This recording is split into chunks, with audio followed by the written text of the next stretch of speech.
The structural support beam groaned in the darkness, seconds from catastrophic failure. Ethan Walker's hands moved with surgical precision, his headlamp cutting through the dust as he positioned the emergency jack beneath 200 tons of century-old brick. One miscalculation meant death, not just his, but anyone within 3 blocks when the warehouse collapsed. The metal screamed as he engaged the hydraulic system, sweat dripping despite the midnight chill. The beam stabilized. Ethan exhaled, grabbed his tools, and disappeared into the Charleston fog before anyone knew he'd been there. By morning, the woman whose empire he'd saved would turn the entire city upside down searching for the ghost who'd vanished without a trace. Before we begin, if you're watching from anywhere in the world, drop your city in the comments below. I want to see how far this story travels. And if you enjoy what unfolds here, hit that like button. Now, let's dive into a story about invisible hands that hold up kingdoms, and the woman who refused to let those hands remain unseen. The late afternoon sun filtered through the shutters of Marguerite's cafe, painting golden stripes across the worn wooden table where Ethan Walker sat hunched over a set of blueprints. His coffee had gone cold an hour ago, untouched beside his laptop, but he didn't notice. His world had narrowed to the structural calculations sprawled across the architectural plans for the renovation of 3 historic row houses on King Street. "You're going to burn a hole through that paper with your eyes," Marguerite said, refilling his cup without asking. The elderly owner had known Ethan since he'd first moved to Charleston 4 years ago, back when grief still clung to him like a second skin. "Thanks, Marge." Ethan glanced at his watch, 2:15 p.m. 15 minutes until he needed to leave for Lily's school.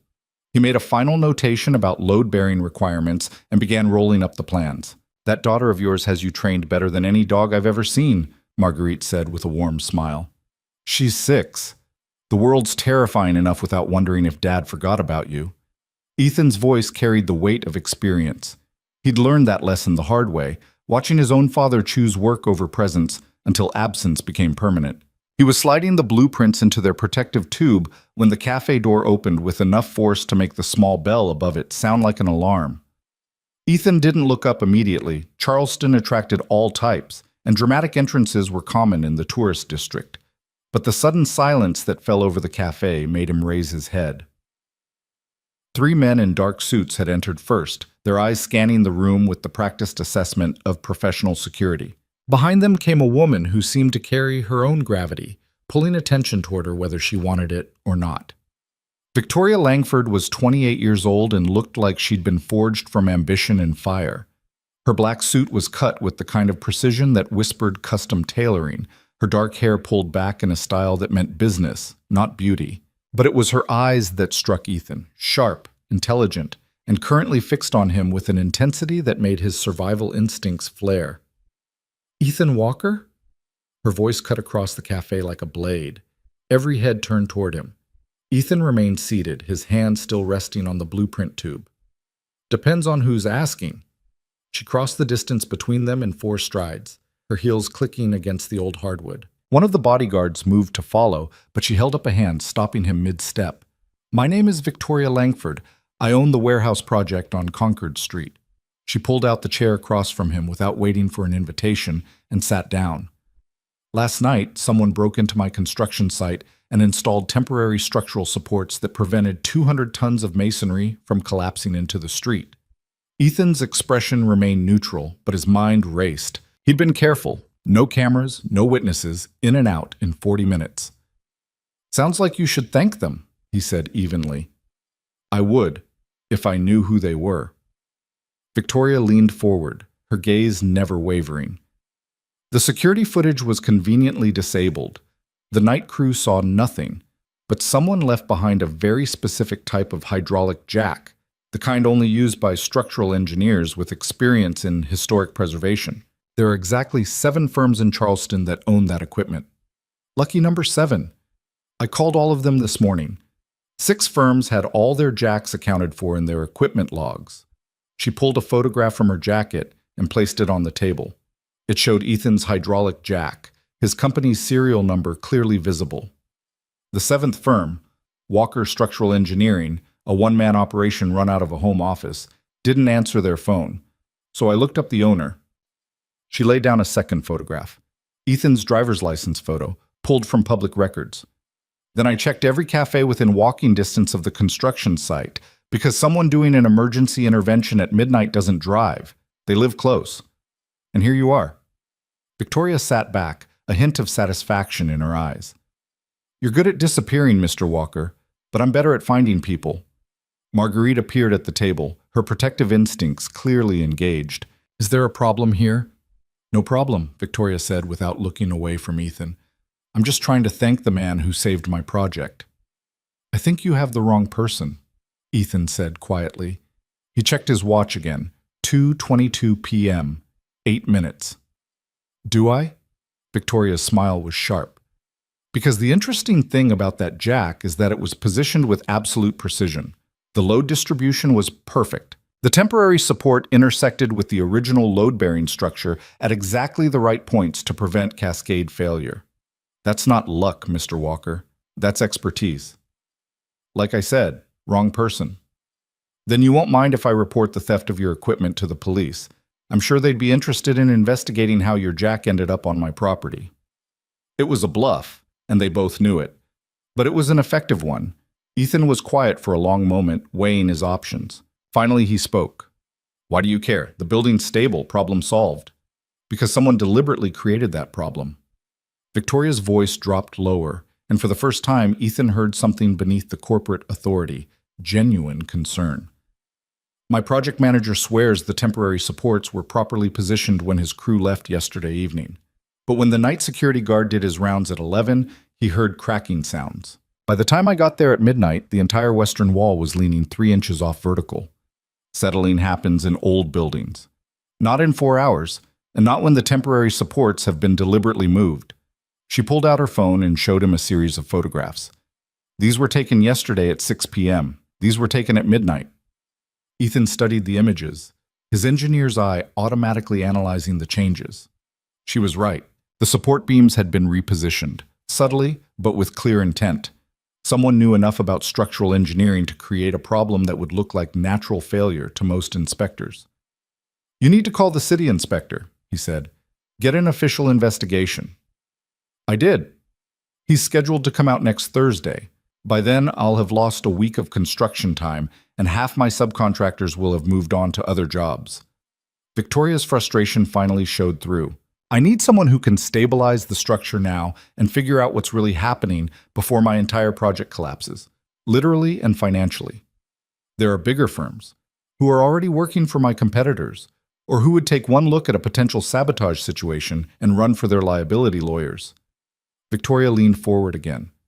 I need someone who gives a damn about the integrity of the work more than the politics of the contract. Someone who breaks into construction sites at midnight because they can't sleep knowing a building might fall down.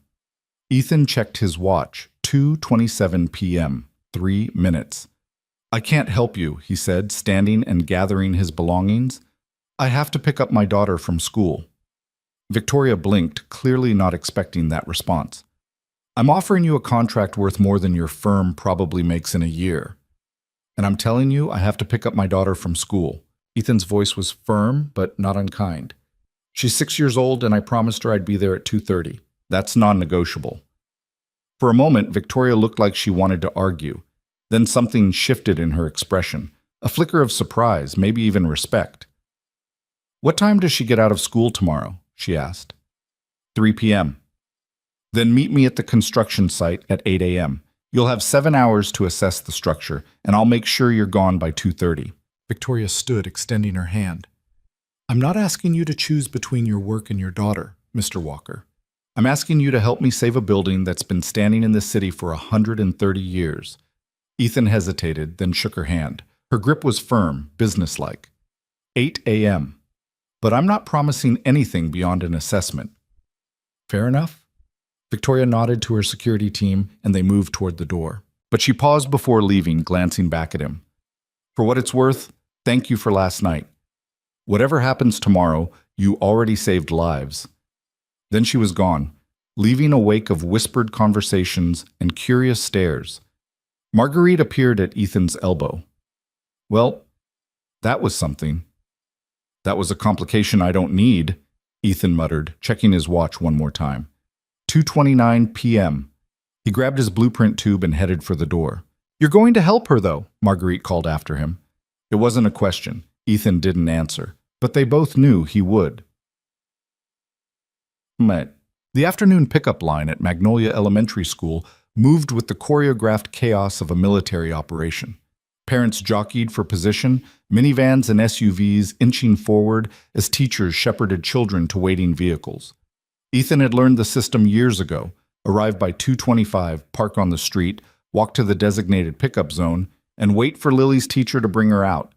He saw her before she saw him. Lily Walker was a small explosion of energy contained in a 6-year-old body, her dark curls bouncing as she ran toward him with a painting clutched in both hands.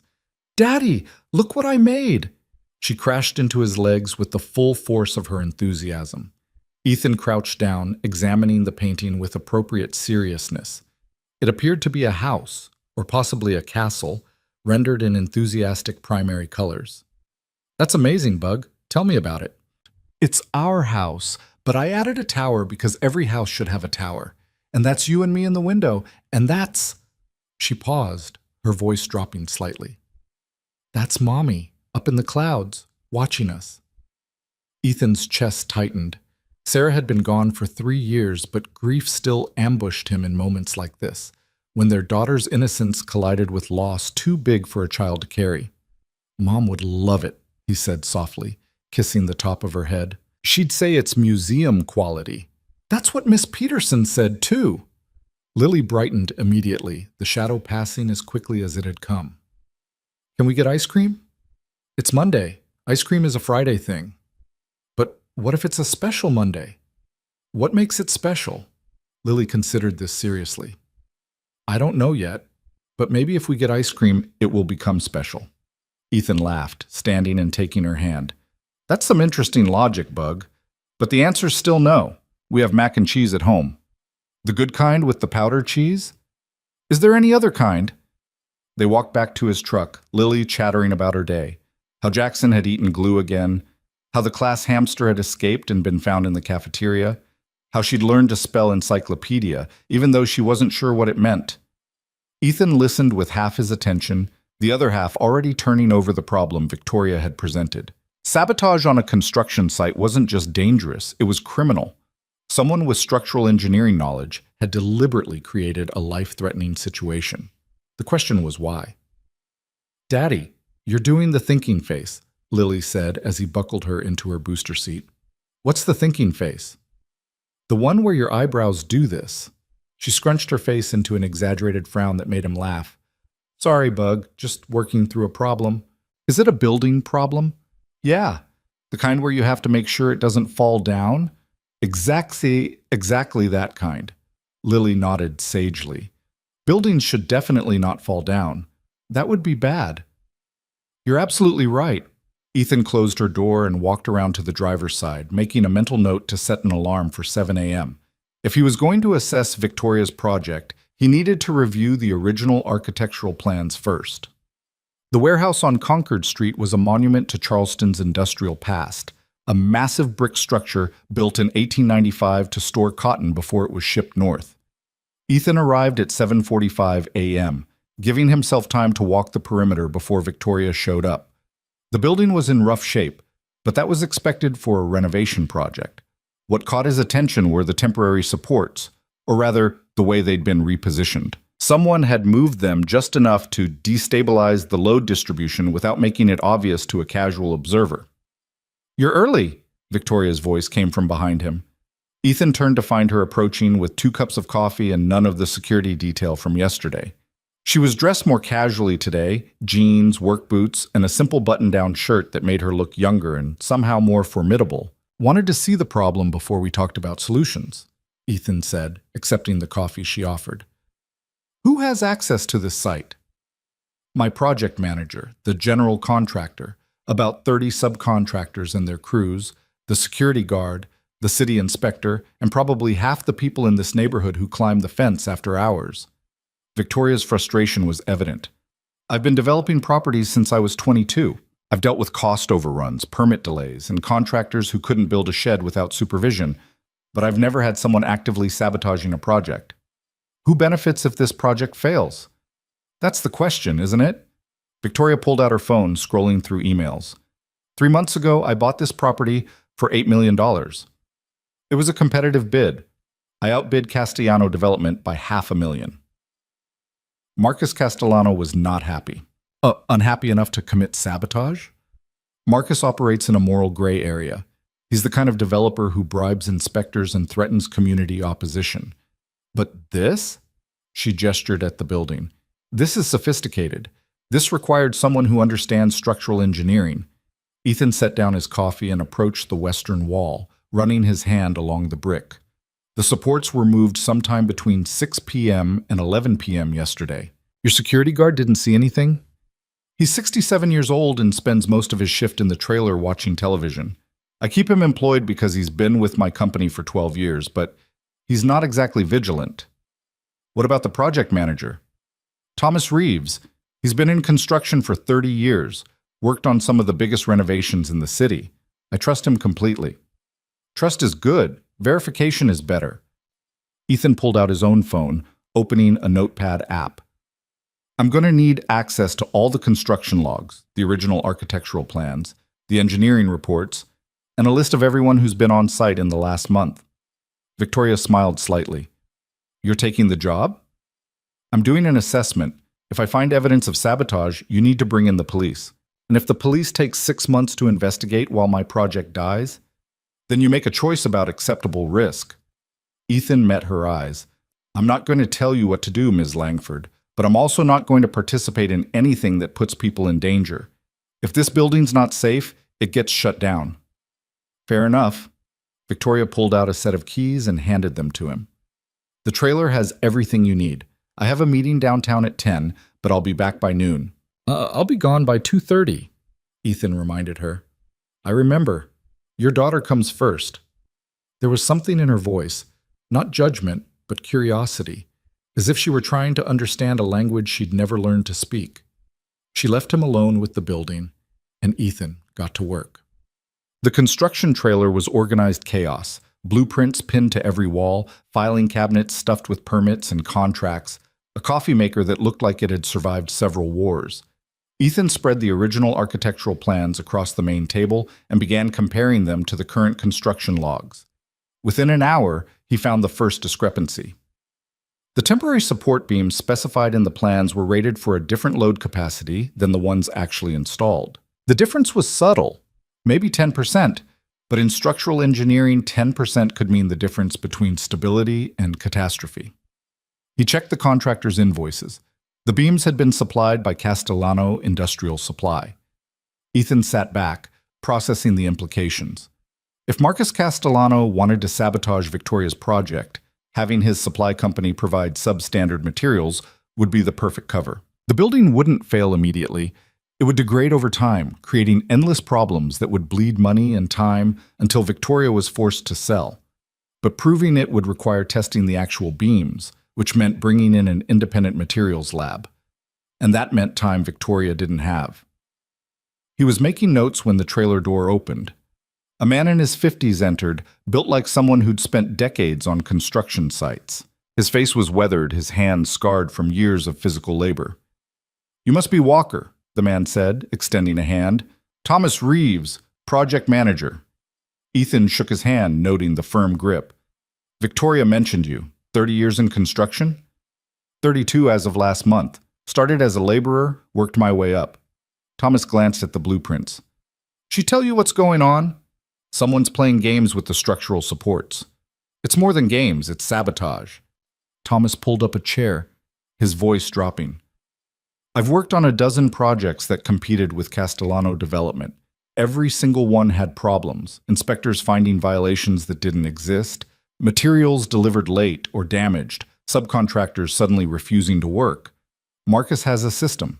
He makes your life hell until you give up or go bankrupt. Why doesn't Victoria report him? To who? The city officials he's been bribing for 20 years? Thomas's laugh was bitter. Marcus owns half the construction industry in Charleston. You don't beat him by playing by the rules. So how do you beat him? You don't.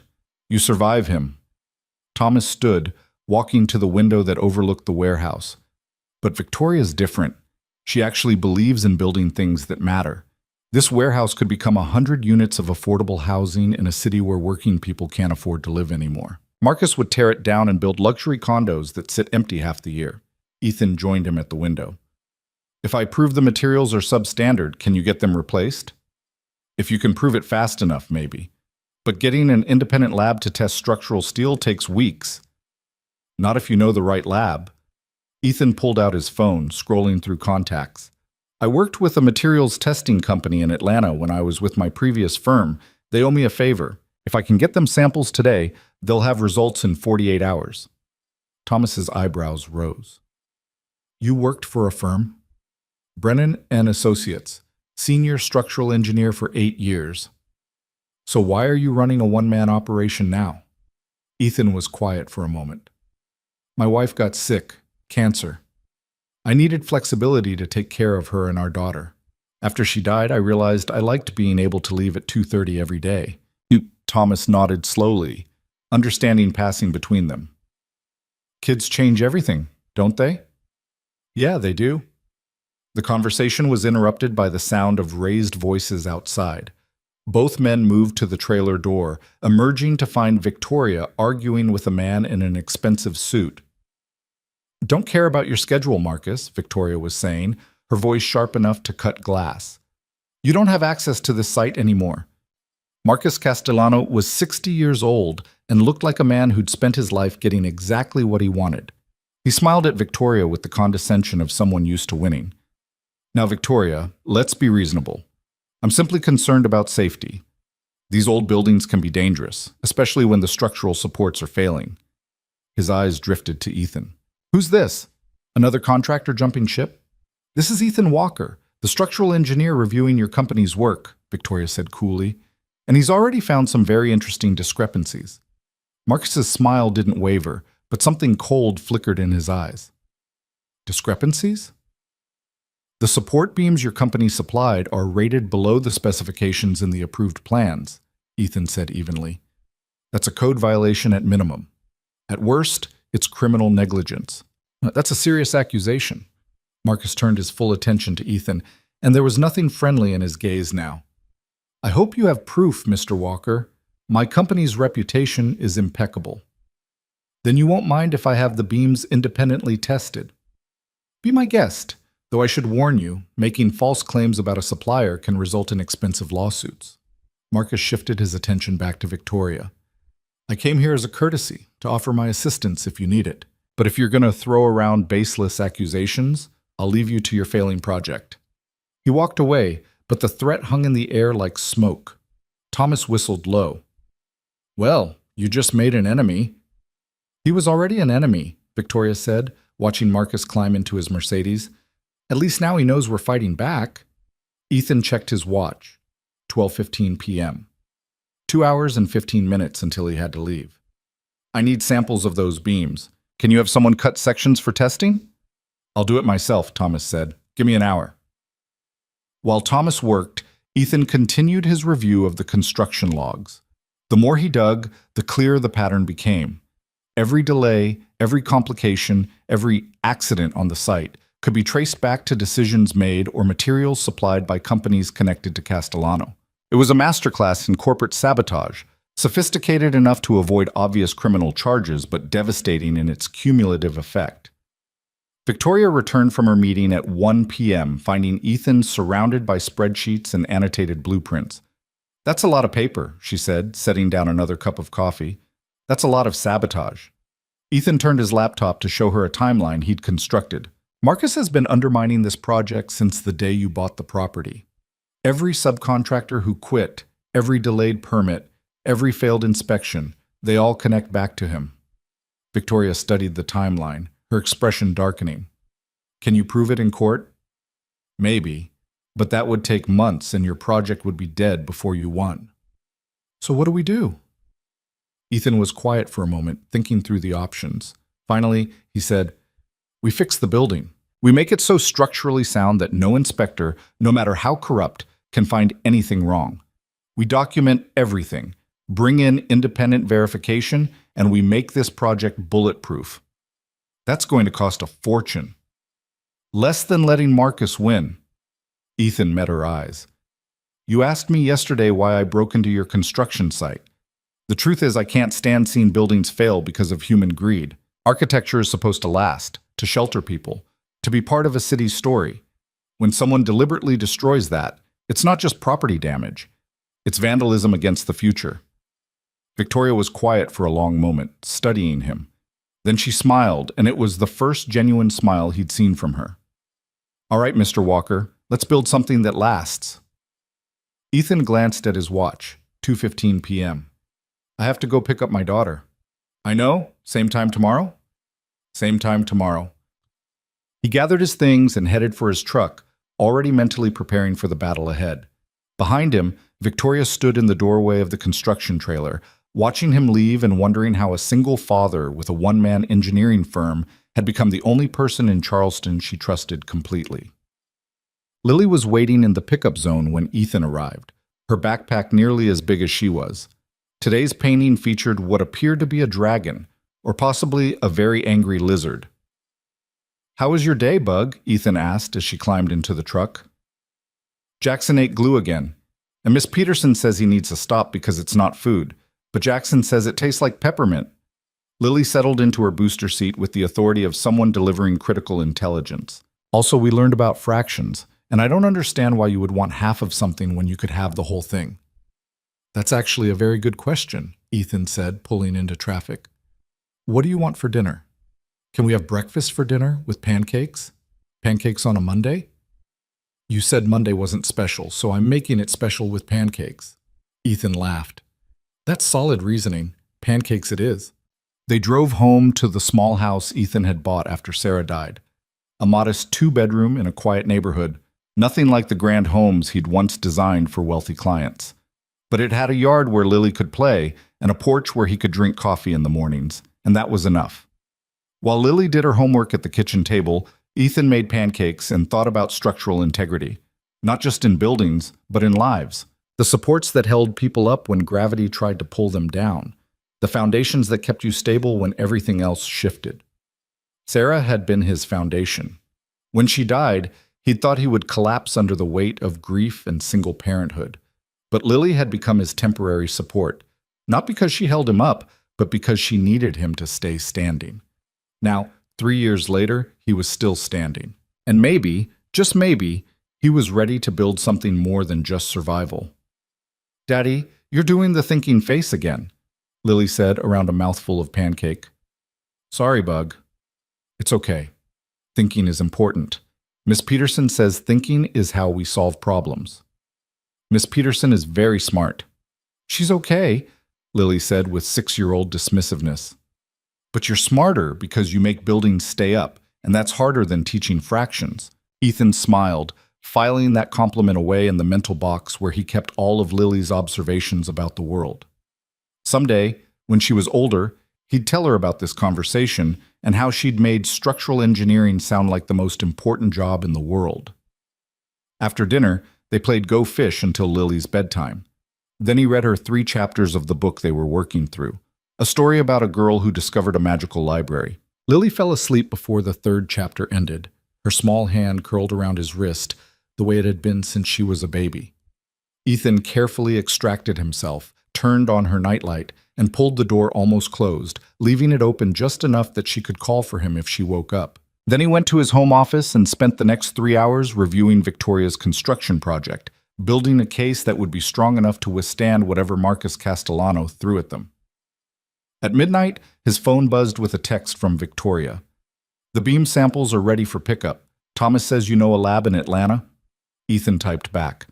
I'll have them picked up first thing tomorrow. Results in 48 hours. Thank you for all of this. Ethan stared at this message for a moment, then replied, Buildings should stay up. That's the job. Is that all this is?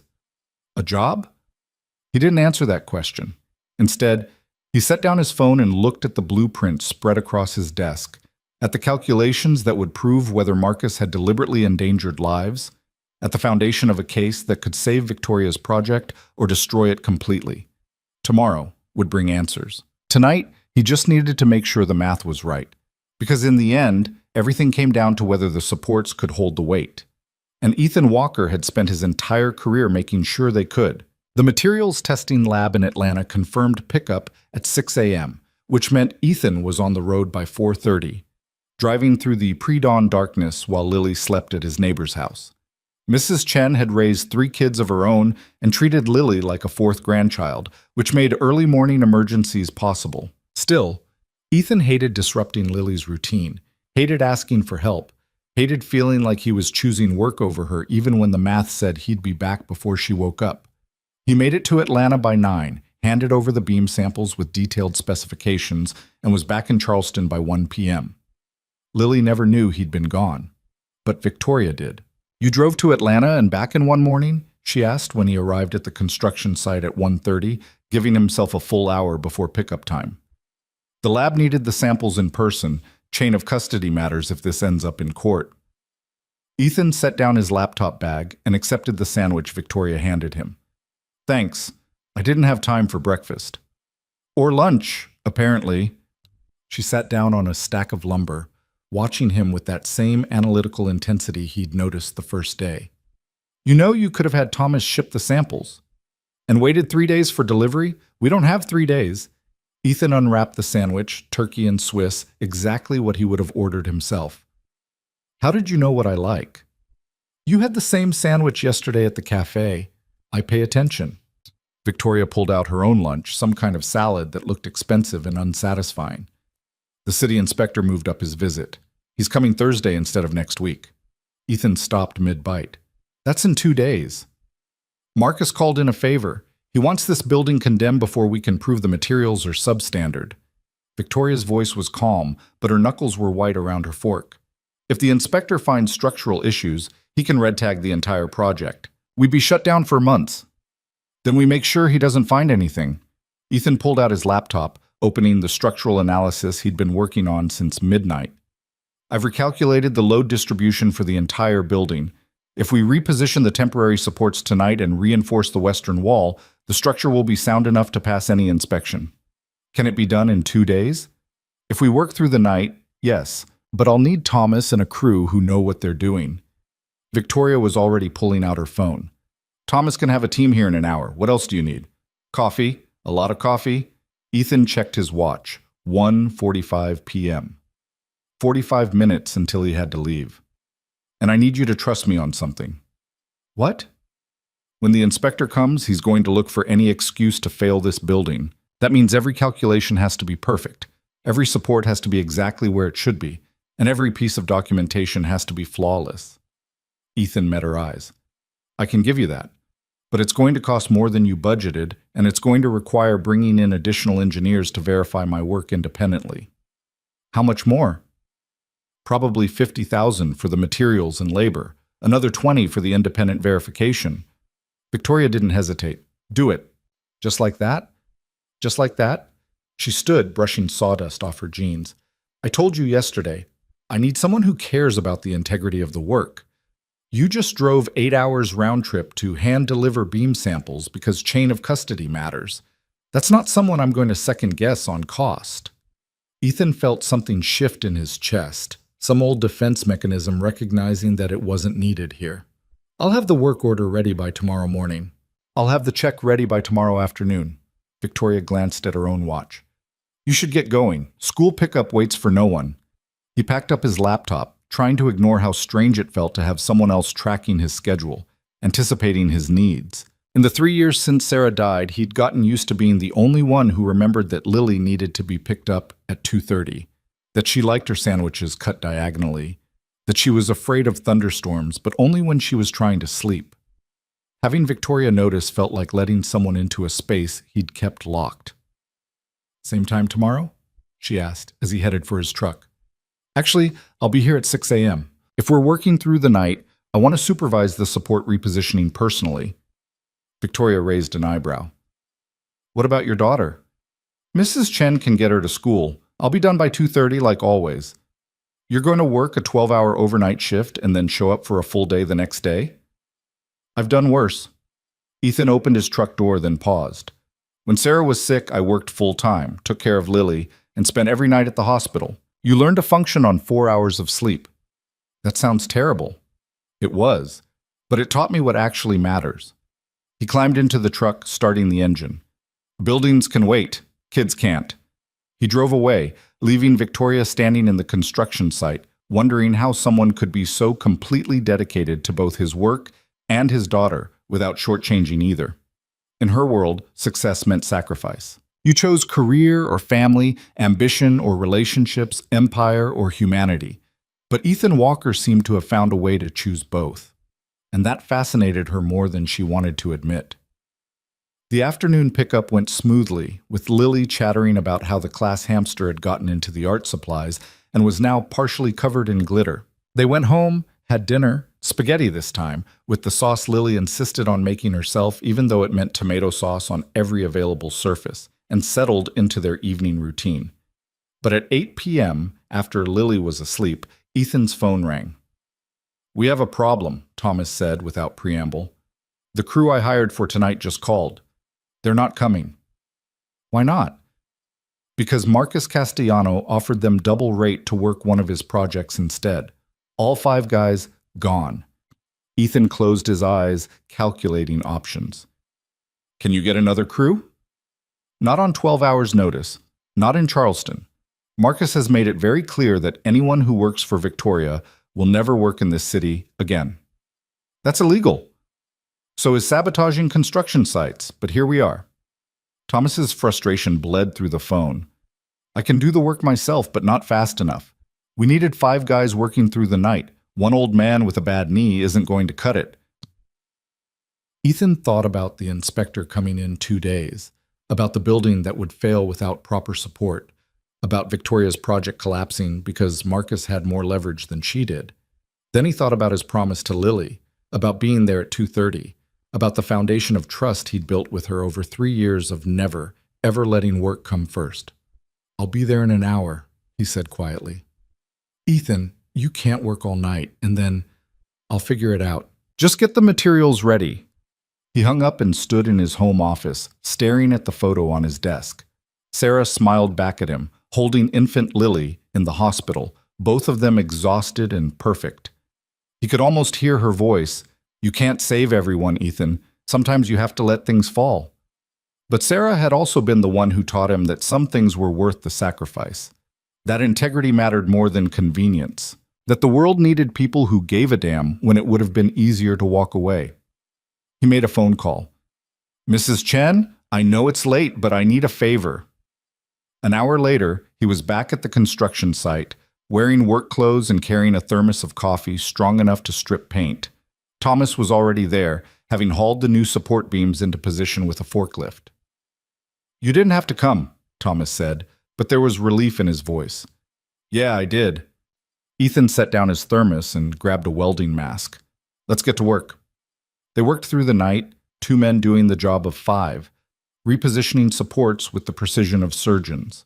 Thomas had the experience, the muscle memory of decades in construction. Ethan had the engineering knowledge, the ability to calculate load distribution in his head and adjust on the fly when reality didn't match the blueprints. Around 2 a.m., Victoria showed up with more coffee and sandwiches. "You're supposed to be sleeping," Ethan said, his voice muffled behind the welding mask. "So are you." She handed him a sandwich. "I couldn't sleep knowing you 2 were here alone." "We're not alone. We have structural steel and the threat of building collapse to keep us company." Thomas accepted his own sandwich with a nod of thanks. "Your company's better, though." They took a 15-minute break, sitting on the floor of the warehouse and eating in comfortable silence. Ethan noticed Victoria had changed into jeans and a sweatshirt, her hair pulled back in a ponytail. Without the corporate armor, she looked younger, more human. "Can I ask you something?" Victoria said suddenly. "Sure." "Why did you leave Brennan and Associates? You said it was for flexibility, but that's not the whole story, is it?" Ethan was quiet for a moment, debating how much to share. Finally, he said, "I was their senior structural engineer. I worked on projects worth hundreds of millions of dollars. When Sarah got sick, I asked for a reduced schedule so I could take her to treatments. They said no, said the projects couldn't wait. So you quit." "So I quit. And I started my own firm where the only person who could tell me the projects couldn't wait was me." He took a long drink of coffee. "Turns out the projects could wait. The buildings got built. The only difference was I got to be there when my wife needed me. Victoria absorbed this, her expression thoughtful. Do you regret it? Walking away from that kind of career? I regret that I had to make that choice at all, but no, I don't regret choosing my family. Ethan stood, stretching muscles that were already starting to protest the physical labor. The world has plenty of engineers. Lily only has one father. They went back to work, and Victoria stayed, handing them tools and holding flashlights and generally making herself useful in the way of someone who'd grown up on construction sites. Around 4 a.m., Thomas asked her about it.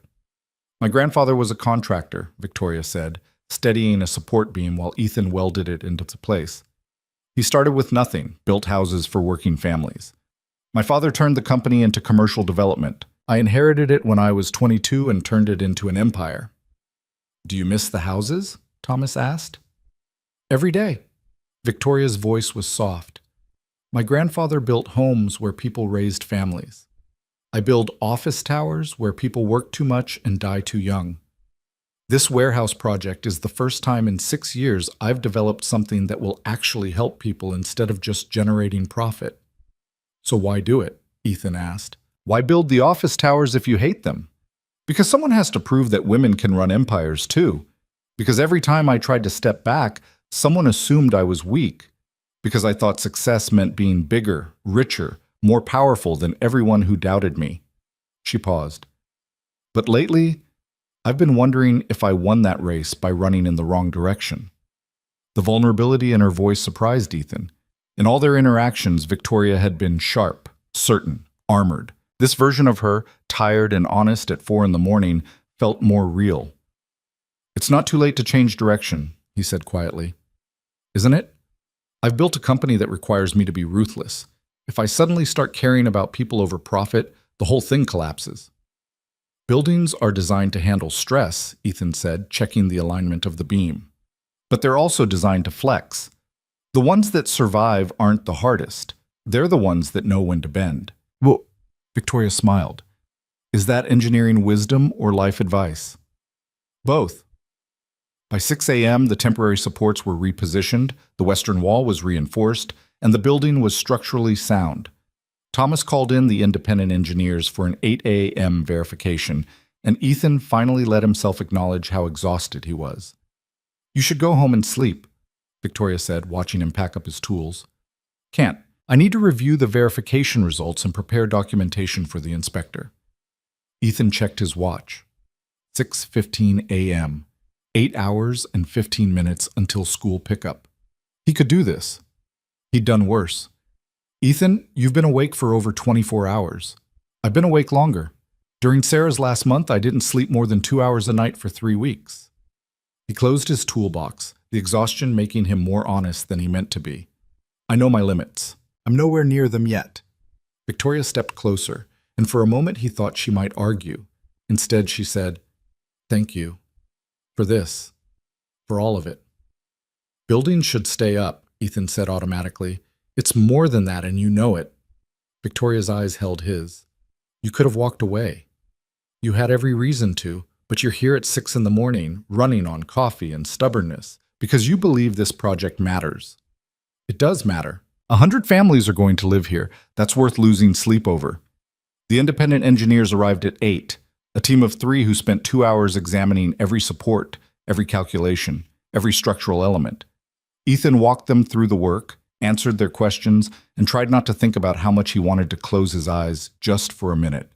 At 10 a.m., the lead engineer signed off on the verification report. This is some of the cleanest structural work I've seen in 20 years. Whatever you paid this guy, it wasn't enough. Victoria smiled. I'm beginning to realize that. Ethan spent the next 4 hours preparing the documentation package for the inspector.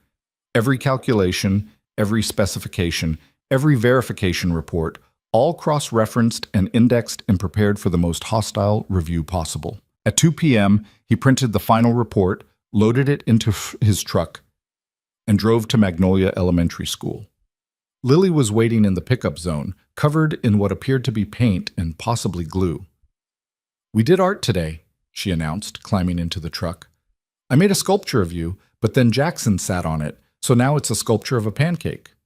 That's very abstract, Ethan said, trying to focus on the road despite the way his vision kept blurring at the edges. Daddy, you look tired. I am tired, Bug. I worked all night. Lily frowned, her 6-year-old face serious. You're not supposed to work all night. That's when you sleep. Usually, yes, but sometimes there are emergencies. Did a building try to fall down again? Yeah, but we caught it. Good.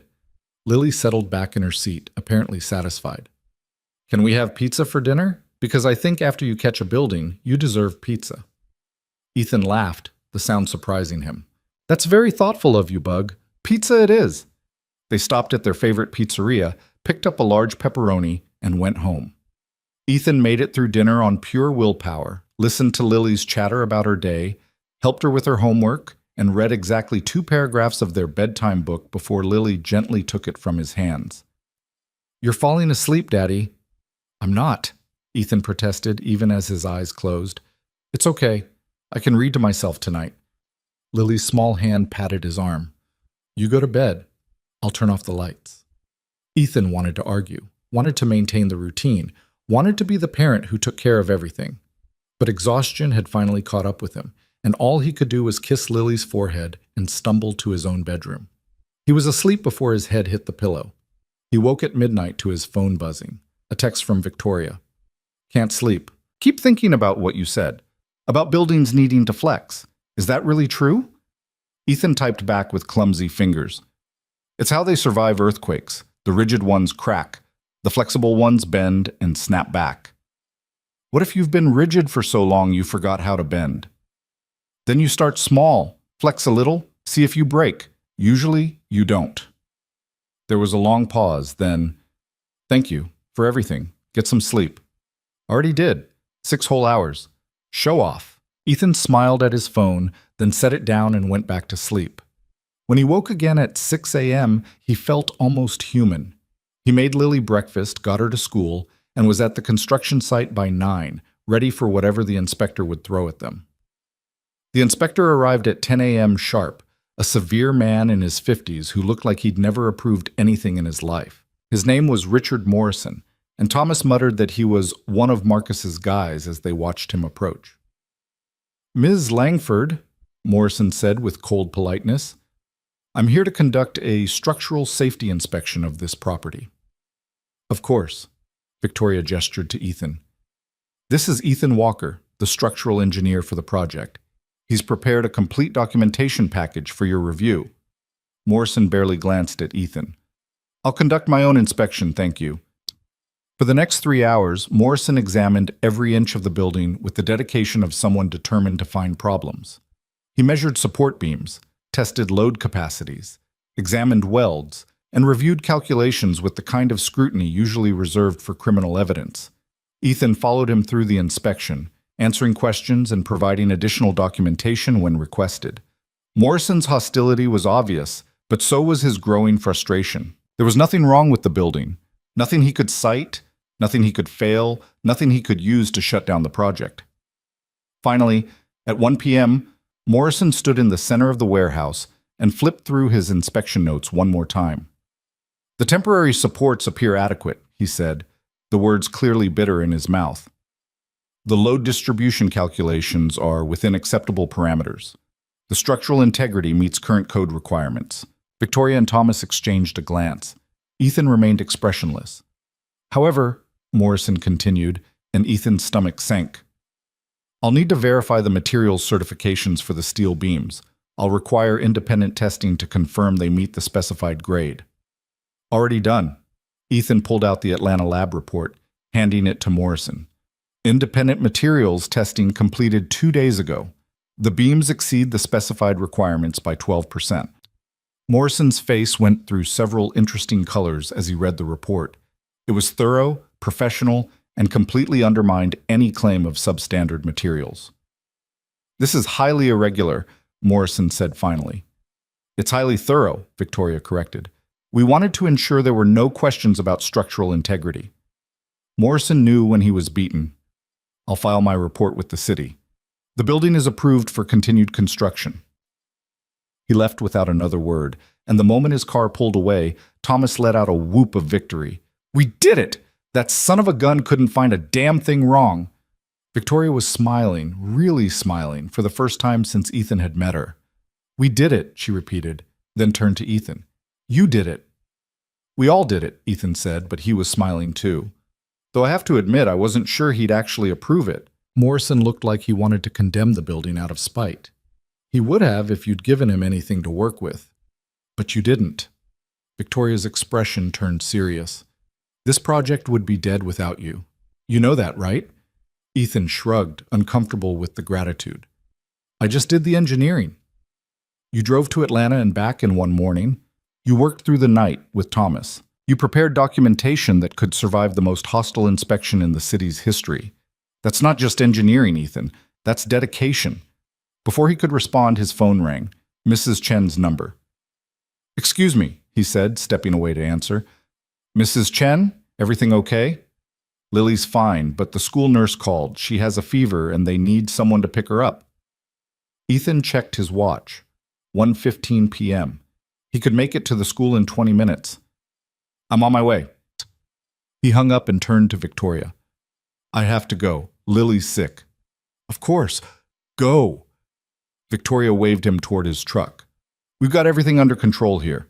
Ethan grabbed his bag and headed out, but Victoria called after him. Ethan? He turned back. Tomorrow. Take the day off. Spend it with your daughter. The building's not going anywhere. I have to prepare for the materials installation on Monday. Which can wait until Saturday. Take tomorrow. That's not a request. Ethan wanted to argue, but the concern in Victoria's voice stopped him. Okay, thank you. He drove to the school, collected a miserable Lily, who was running a temperature of 101, and spent the rest of the day administering children's medicine and playing quiet games on the couch. By evening, her fever had broken, and she was demanding mac and cheese, which Ethan took as a sign of recovery. Daddy? She said as he tucked her into bed that night. Yeah, Bug? I'm glad you came to get me when I was sick. Of course I came. I'll always come when you need me. I know. Lily's eyes were already heavy with sleep. That's why you're the best daddy in the whole world. Ethan kissed her forehead, his chest tight with emotion he couldn't quite name. Get some sleep, Bug. I'll be right here if you need me. He left her door cracked open and went to his office, intending to do just an hour of work before bed. But his phone buzzed with another text from Victoria. How's Lily? Better. Fever broke. She'll be fine. Good. And you're taking tomorrow off, right? Right. Liar. I bet you're in your office right now.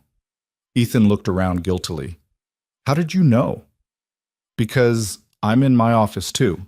Apparently neither of us knows how to stop working. It's a problem, Ethan admitted. Maybe we should both try to fix it. I'll make you a deal. I'll leave my office if you leave yours. What if I don't believe you? Then I'll send you proof. 30 seconds later, a photo arrived showing Victoria's empty desk with a note that read, Gone home, in her handwriting. Ethan laughed and sent back a photo of his own office, lights off, door closed. See? We can both learn to flex a little. Baby steps, Victoria replied. Get some rest, Ethan. You earned it.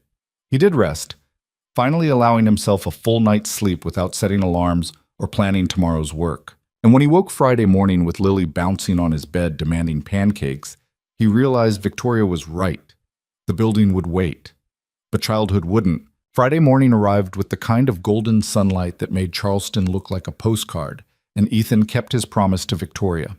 He made pancakes with Lily, let her dump an inadvisable amount of syrup on them, and spent the morning at the park watching her conquer the monkey bars with the determination of someone scaling Everest. By noon, her fever was a distant memory, replaced by the boundless energy that made 6-year-olds seem like they ran on some alternative fuel source unknown to adults. Can we get ice cream? Lily asked as they walked back to the truck, her hand sticky in his. It's Friday, Ethan said, pretending to consider it seriously. Ice cream is definitely a Friday thing. I knew it, Lily pumped her fist in victory. Can I get 2 scoops? Don't push your luck, Bug. They were in line at the ice cream shop when Ethan's phone rang. He almost didn't answer, committed to this day off, but the caller ID showed Thomas's number and something about the timing felt urgent. This is Ethan. We've got a situation. Thomas's voice was tight. Marcus showed up at the site with a crew. He's claiming there's a lien on the property and he has the right to take possession of the building materials. Ethan's stomach dropped. That's not possible. Victoria owns the property free and clear. That's what I told him. But he's got paperwork that says otherwise, and the police won't intervene in a civil dispute. He's loading our steel beams onto trucks right now. I'm 20 minutes away. Don't let him take anything until I get there. Ethan, he's got 8 guys with him. I can't stall him. I'm coming. He hung up and looked down at Lily, who was watching him with those 2 perceptive eyes that saw everything. The building's trying to fall down again? She asked. Something like that. Ethan crouched to her level. Bug, I know it's Friday, and I promised we'd spend the day together, but I need to go fix something really important. It'll take maybe an hour. Lily's face fell, and Ethan felt it like a knife to the chest. She didn't cry, didn't throw a tantrum. She just looked disappointed in a way that was somehow worse. You said we'd get ice cream, she said quietly. And we will, I promise. But first I need to… He stopped, actually hearing himself. How many times had his own father said those exact words? How many promises delayed became promises broken? Ethan pulled out his phone and called Victoria. Hey, she answered, sounding relaxed in a way he hadn't heard before. You're supposed to be on day off duty. Marcus is at the construction site claiming he has a lien on the property. He's taking the steel beams. The relaxation vanished from Victoria's voice. What? That's impossible. I'll be there in 15 minutes. I can't. I'm with Lily, and I promised her ice cream. The words felt strange in his mouth, choosing his daughter over a crisis, but also right in a way that settled something in his chest. There was a pause on the other end of the line. Then Victoria said something that surprised him. Good. Stay with her. I'll handle Marcus. Victoria, you need someone who knows the structural specs. And I need you to teach me that it's okay to have a life outside of crisis management. Stay with your daughter, Ethan. I've got this. She hung up before he could argue, leaving Ethan standing in the ice cream shop with Lily's hand in his and a crisis he was choosing not to solve. Are we still getting ice cream? Lily asked, hope creeping back into her voice. Yeah, Bug, we're getting ice cream. 2 scoops. Really? Really? Because you're right. It's Friday, and Fridays are special. They got their ice cream and sat at a small table by the window, Lily working on a precarious tower of chocolate and strawberry, while Ethan tried not to think about what was happening at the construction site. He lasted 15 minutes before his phone buzzed with a text from Thomas. Victoria's here. She's terrifying. Marcus doesn't know what hit him. Despite his anxiety, Ethan smiled. He could picture it perfectly. Victoria in full corporate warrior mode, dismantling Marcus's claims with the precision of a surgeon. Another text arrived, this one from Victoria herself. Lien was forged. Police are on the way. Stop worrying and enjoy your ice cream. How did you know I'm eating ice cream? Because you promised your daughter, and you keep your promises. That's who you are. Ethan set down his phone and focused on Lily, who was explaining the complex social dynamics of first grade with the seriousness of a political analyst. He listened, really listened, and tried not to calculate load-bearing formulas in the back of his mind. They spent the afternoon at the Children's Museum, where Lily built an entire city out of foam blocks and then gleefully destroyed it, like a miniature force of nature. They had dinner at the diner that served breakfast all day, and Lily ordered pancakes for the second time, declaring it the best Friday in recorded history. By the time they got home, Lily was yawning between sentences, her earlier fever having left her more tired than she wanted to admit. Ethan carried her inside, got her into pajamas, and was reading the bedtime story when she interrupted him mid-sentence. Daddy? Yeah, Bug? Today was really fun, even though the building tried to be bad. The building wasn't bad. Some people were being bad to the building. Lily considered this with the philosophical gravity of the very young. Did the lady with the fancy shoes fix it? Ethan blinked. What lady with fancy shoes? The one who came to the cafe and found you. She had really fancy shoes, and she looked at you like you were important. You remember that? I remember everything, Lily said matter-of-factly. Is she your friend? Ethan thought about how to answer that. She's someone I'm helping with a project. But do you like her? I don't really know her yet, Bug. But when you know her, will you like her? Maybe. Why are you asking? Lily was quiet for a moment, picking at her bedsheet. Because Mommy's been gone for a long time. And Miss Peterson says it's okay to have new friends even when you miss old friends. Ethan's throat went tight. Miss Peterson is very smart. And yes, it is okay to have new friends. But that doesn't mean we forget the old ones. I know. I still talk to Mommy sometimes. In my head. Lily's voice was small. Is that weird? Not even a little bit. I talk to her too. What do you say? Usually I tell her about you, about how smart you are, and how brave, and how you're growing up to be an amazing person. Ethan smoothed her hair back from her forehead. And I think she tells me I'm doing okay as a dad. You're doing great as a dad, Lily said firmly, even when you have to catch buildings. Thanks, Bug. Now get some sleep. Tomorrow's Saturday. What's special about Saturday? We'll figure it out when we get there. Lily's eyes were already closing, her small body relaxing into sleep with the ease of the young and secure. Ethan watched her for a moment longer, then turned off the light and headed to his office. His phone showed 6 missed calls from Victoria and a text that simply read, "Call me when you can." He called. "How was ice cream?" she asked immediately. 2 scoops of diplomatic crisis avoidance. How was the lien situation? Resolved with extreme prejudice. The paperwork was forged badly. Marcus apparently thought I wouldn't notice that the notary stamp was from a company that went out of business in 2019. Victoria's voice carried satisfaction. The police arrested his site supervisor for attempted theft, and Marcus himself is currently explaining to his lawyer why he thought this was a good idea. So the steel beams are secure? Sitting exactly where they should be, guarded by 2 very large men Thomas knows from his union days. Marcus won't be coming back. Ethan leaned back in his chair, relief flooding through him. You handled it. I did.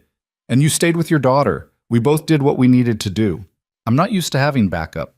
You're not used to having a partner. Victoria's voice softened. But maybe it's time you got used to it. This project is too big for one person, Ethan. I learned that this week. What changed? You did. Or rather, watching you did. There was a rustle on the other end, like she was settling into a chair. I've built my entire career on the idea that asking for help is weakness, that real success means doing everything yourself. But then I watched you drive to Atlanta because you needed the right result, work all night because the timeline demanded it, and walk away from a crisis because your daughter needed ice cream.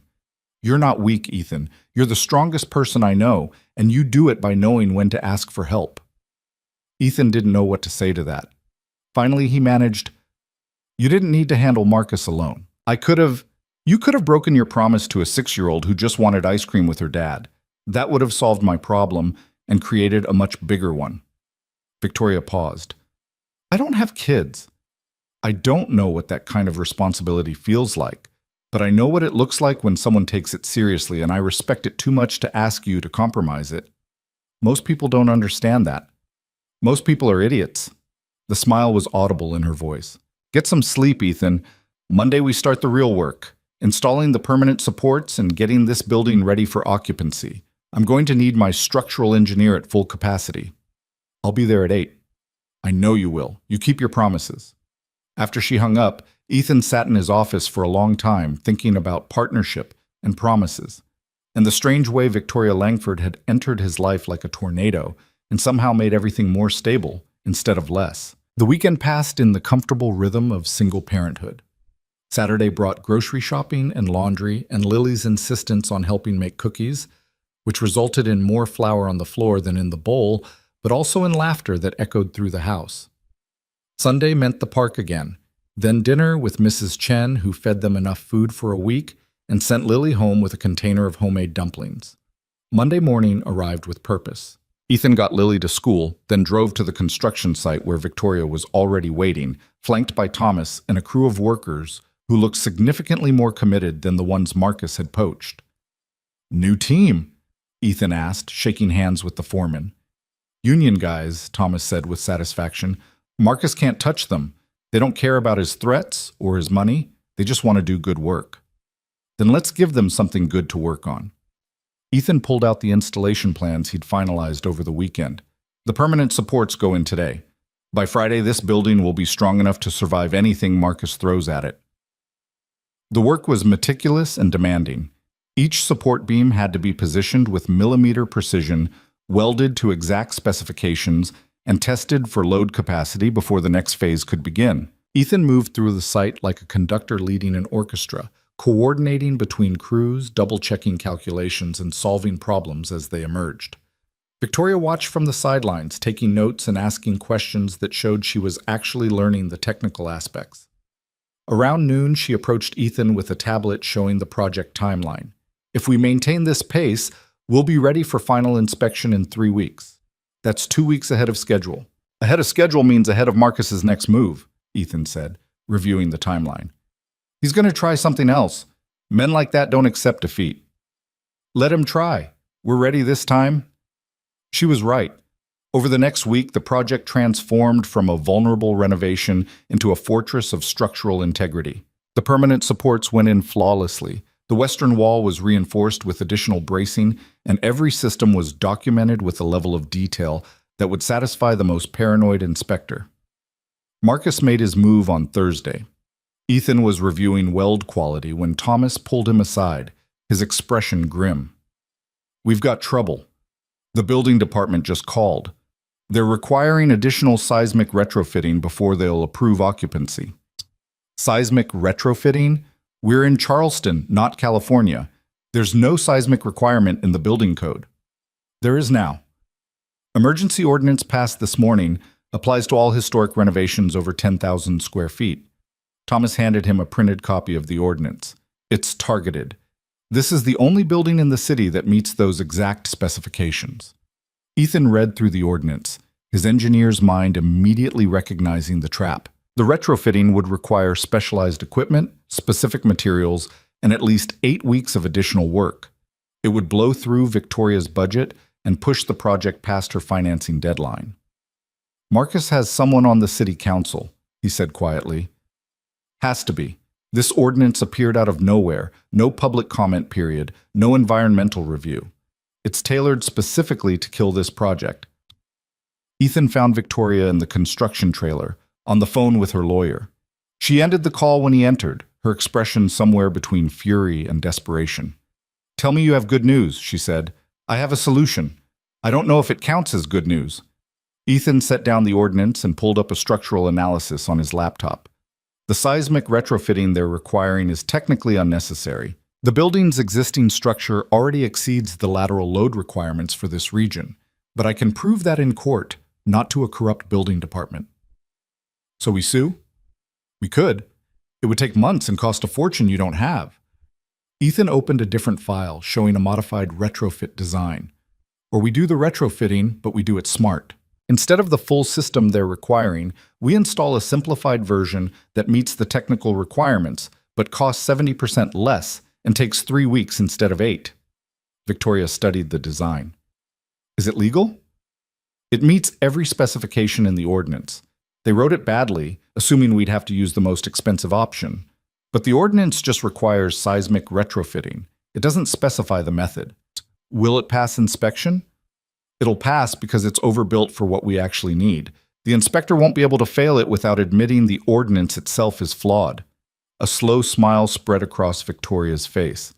"You're using their own trap against them." "I'm following the letter of a bad law in a way that exposes how bad it is. There's a difference." "I like your difference."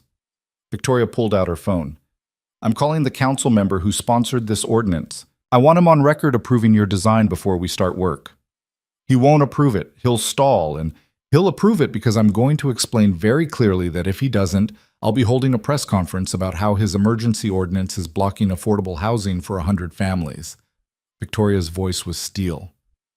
"Marcus operates in the shadows. He can't survive sunlight, and I'm about to shine a very bright light on this entire situation."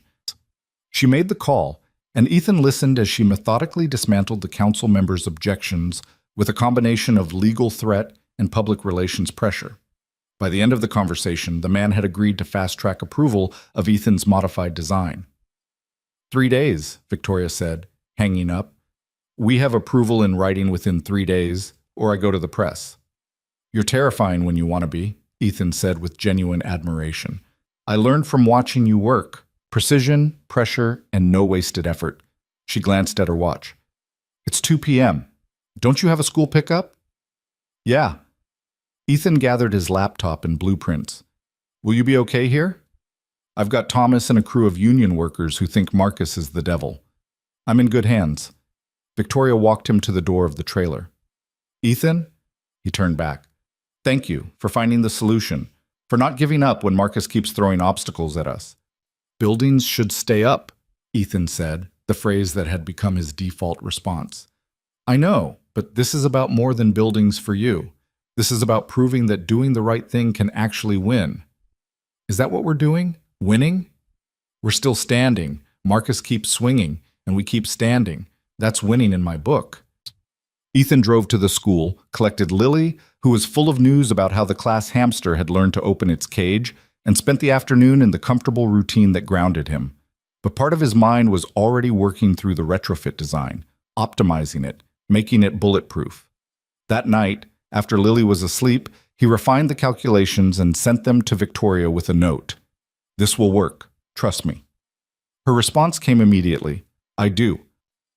2 simple words, but they carried weight. Trust was the foundation that held everything else up. Without it, even the strongest structure would fail. The approval came through on Friday, exactly as Victoria had promised. By Monday morning, Ethan's crew was installing the simplified seismic retrofit, working with the kind of focused efficiency that came from knowing they were beating the system that had tried to beat them. Marcus showed up on Tuesday, accompanied by a city inspector Ethan didn't recognize. They walked through the site together, examining the retrofit with hostile attention, clearly looking for any violation they could cite. Ethan followed them silently, clipboard in hand, ready to provide documentation for every decision.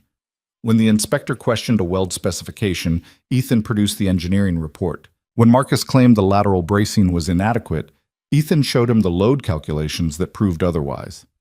After an hour, the inspector ran out of objections.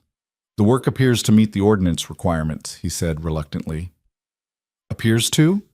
Victoria had materialized from somewhere, her presence commanding immediate attention. "Either it meets the requirements or it doesn't. Which is it?"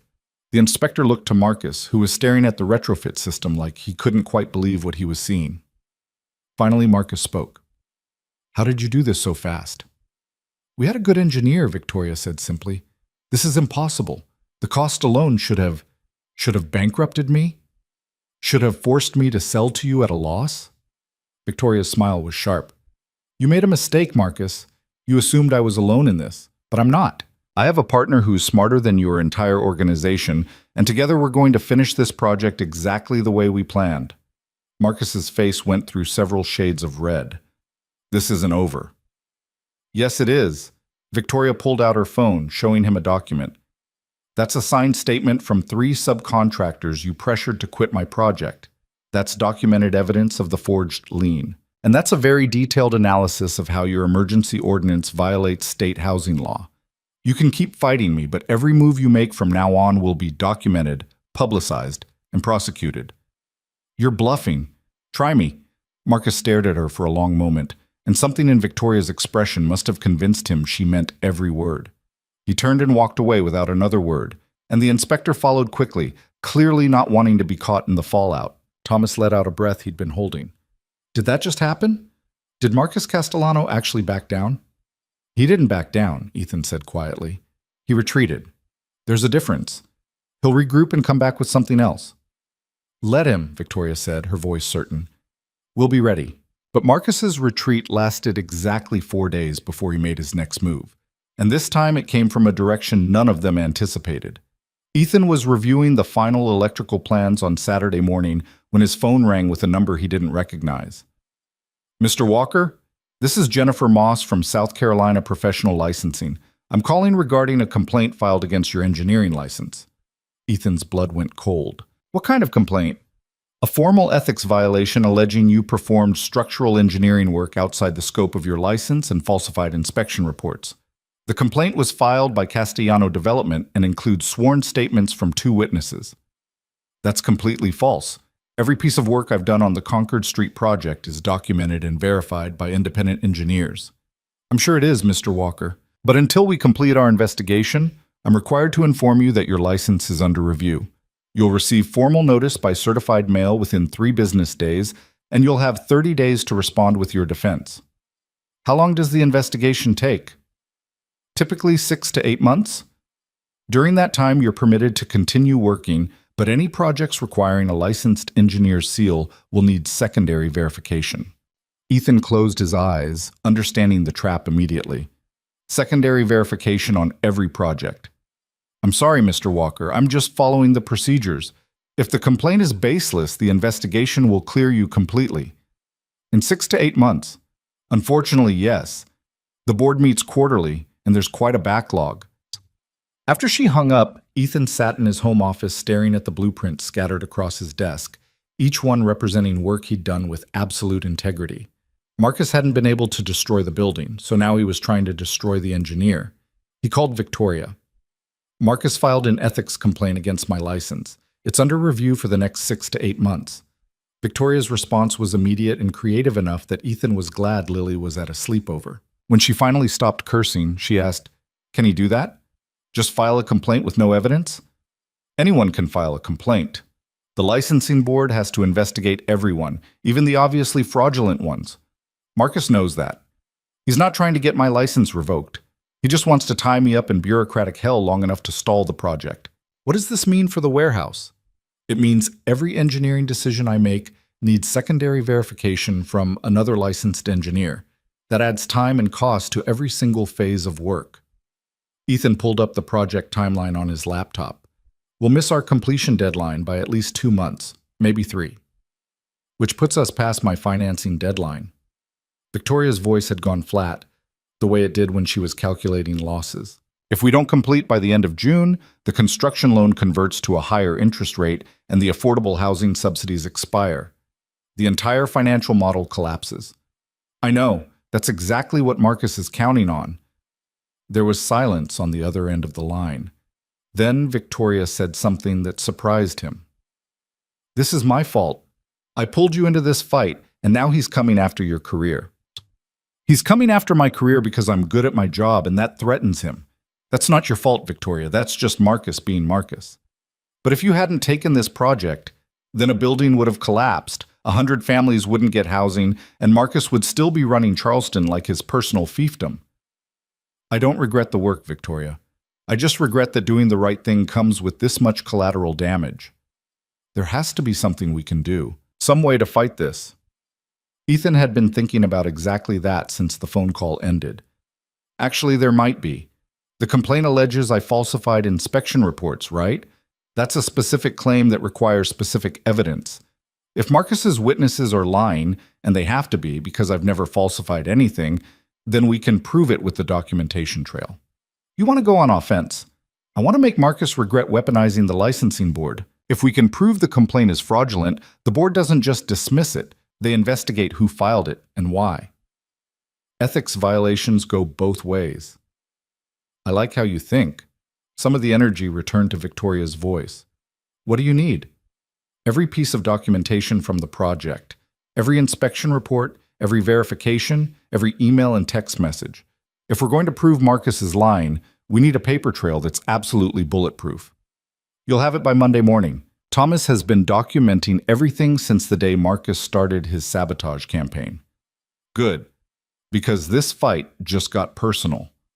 After hanging up, Ethan spent the rest of Saturday compiling his own records, cross-referencing dates and specifications, building a timeline that would prove beyond any doubt that he'd done everything by the book.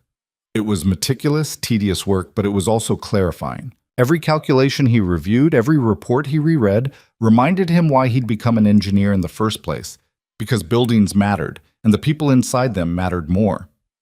He was still working when Mrs. Chen brought Lily home on Sunday afternoon, full of stories about the sleepover and demanding they make the same kind of French toast her friend's mom had made. Ethan set aside the licensing investigation and focused on being present, on making French toast with Lily's enthusiastic help, on listening to her chatter about friendship and fairness, and why Jackson never learned that glue wasn't food. "Daddy, you're doing the thinking face again," Lily said, catching him mid-worry. "Sorry, Bug, just got some work stuff on my mind." Is it the bad man who keeps trying to make the building fall down? Ethan paused in the middle of flipping French toast. How do you know about that?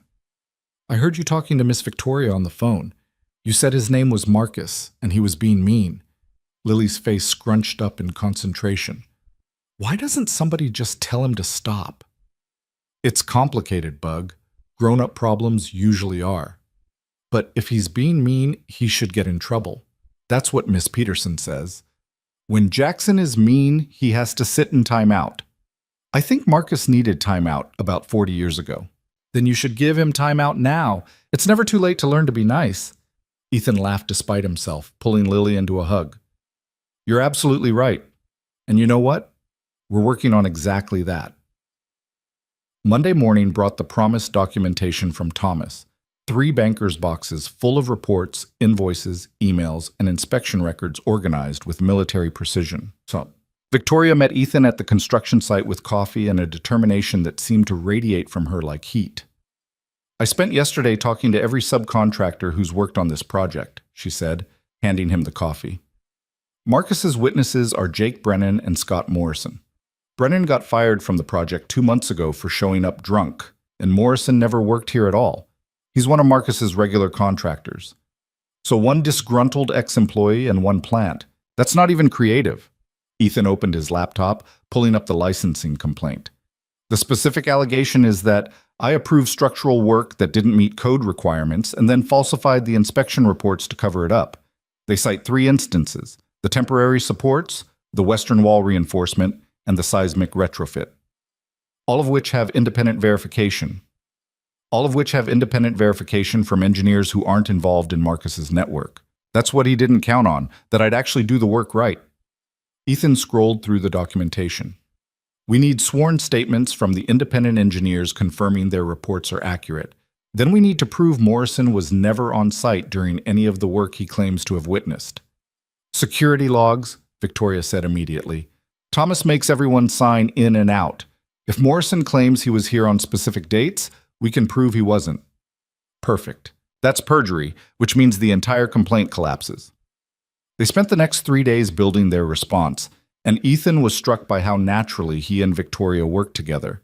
She had the business acumen and the aggressive legal instinct, while he had the technical expertise and the methodical documentation habits. Together, they built a case that didn't just defend against Marcus's allegations, it exposed the entire pattern of harassment and sabotage. On Thursday, Ethan submitted his response to the licensing board with a cover letter that politely suggested they might want to investigate who was actually committing ethics violations. He sent copies to Victoria, to his own lawyer, and to the 3 independent engineers who'd verified his work. Then he went to pick up Lily from school and tried not to think about the fact that his entire career was hanging in the balance while a 6-year-old showed him her latest art project, a portrait of their family that included him, Lily, and a stick figure labeled Mommy in Heaven. That's beautiful, Bug, Ethan said, his throat tight. I made one for Miss Victoria, too, Lily said, pulling out another painting. She doesn't have a family in her pictures, so I made her one. The second portrait showed Victoria holding hands with stick figures labeled Daddy and Lily. Ethan stared at it, not sure what to say. Why did you include us in Miss Victoria's family? He asked carefully. Because she's always helping our family, and families help each other. Miss Peterson says that's what makes someone family, not just blood, but helping. Lily looked up at him with those serious eyes that saw too much. Is that wrong? No, Bug. That's not wrong at all. That's actually really thoughtful. Can I give it to her? Ethan thought about Victoria's reaction to being handed a child's painting that declared her part of their family. Then he thought about how she'd responded to every other unexpected thing in this project, with grace and adaptability. Yeah, you can give it to her. I think she'd like that. The opportunity came on Friday when Victoria stopped by the site during Ethan's afternoon shift. She'd been doing that lately, timing her visits so she could wave at Lily during pickup, and Lily had taken to watching for Victoria's car like it was a special event. Miss Victoria! Lily ran over the moment Ethan parked, clutching her painting. I made this for you! Victoria crouched down, accepting the painting with the same seriousness she brought to contract negotiations. She studied it for a long moment, and Ethan saw something complicated cross her face. This is us? Victoria asked, pointing to the stick figures. Uh-huh. That's you and Daddy and me, because we're a family now. Lily said it with the absolute certainty of someone who hadn't yet learned that families were complicated. Lily, sweetie, Miss Victoria and I are just… Ethan started, but Victoria interrupted him. Thank you, Lily. This is the nicest thing anyone's given me in a very long time. Can I keep it? It's yours! I made it special for you because you don't have family pictures in your office. How do you know what's in my office? Daddy showed me a picture once when we were video calling. Your walls are empty. That's sad. Walls should have pictures of people you love. Victoria glanced at Ethan, who shrugged apologetically. But when she looked back at Lily, her expression was soft in a way Ethan had never seen before. You're absolutely right. Walls should have pictures of people you love. I'm going to put this one right on my desk where I can see it every day. Lily beamed, then threw her arms around Victoria in an impromptu hug that clearly surprised both of them. Victoria froze for just a second before her arms came up to return the embrace, and Ethan saw her eyes close like she was memorizing the moment. When Lily bounced back to the truck to get her backpack, Victoria stood slowly, still holding the painting. I'm sorry, Ethan said quietly. She's 6. She doesn't understand boundaries yet. Don't apologize. That was… Victoria looked down at the painting, at the stick figure family holding hands. I don't think anyone's ever included me in their family before. Not like this. Not freely. Your parents saw me as a successor, not a daughter. My father especially. Everything was about proving I could run the company, be tough enough, smart enough, ruthless enough. There was never time for just being family. She carefully rolled up the painting. This might be the first family portrait I've ever been in. Ethan didn't know what to say to that. The gap between his life and Victoria's seemed impossibly wide in that moment. He had a daughter who drew him into every picture, while Victoria had an empire and empty walls. For what it's worth, he said finally, Lily's judgment of character is usually pretty good. If she thinks you're family, you probably are. Victoria smiled, but there was something melancholy in it. I should let you go. School pickup waits for no one. Victoria. Ethan waited until she looked at him. Thank you for not dismissing what Lily said. She's been through a lot, losing her mom. Having you around has been good for her. Has it been good for you?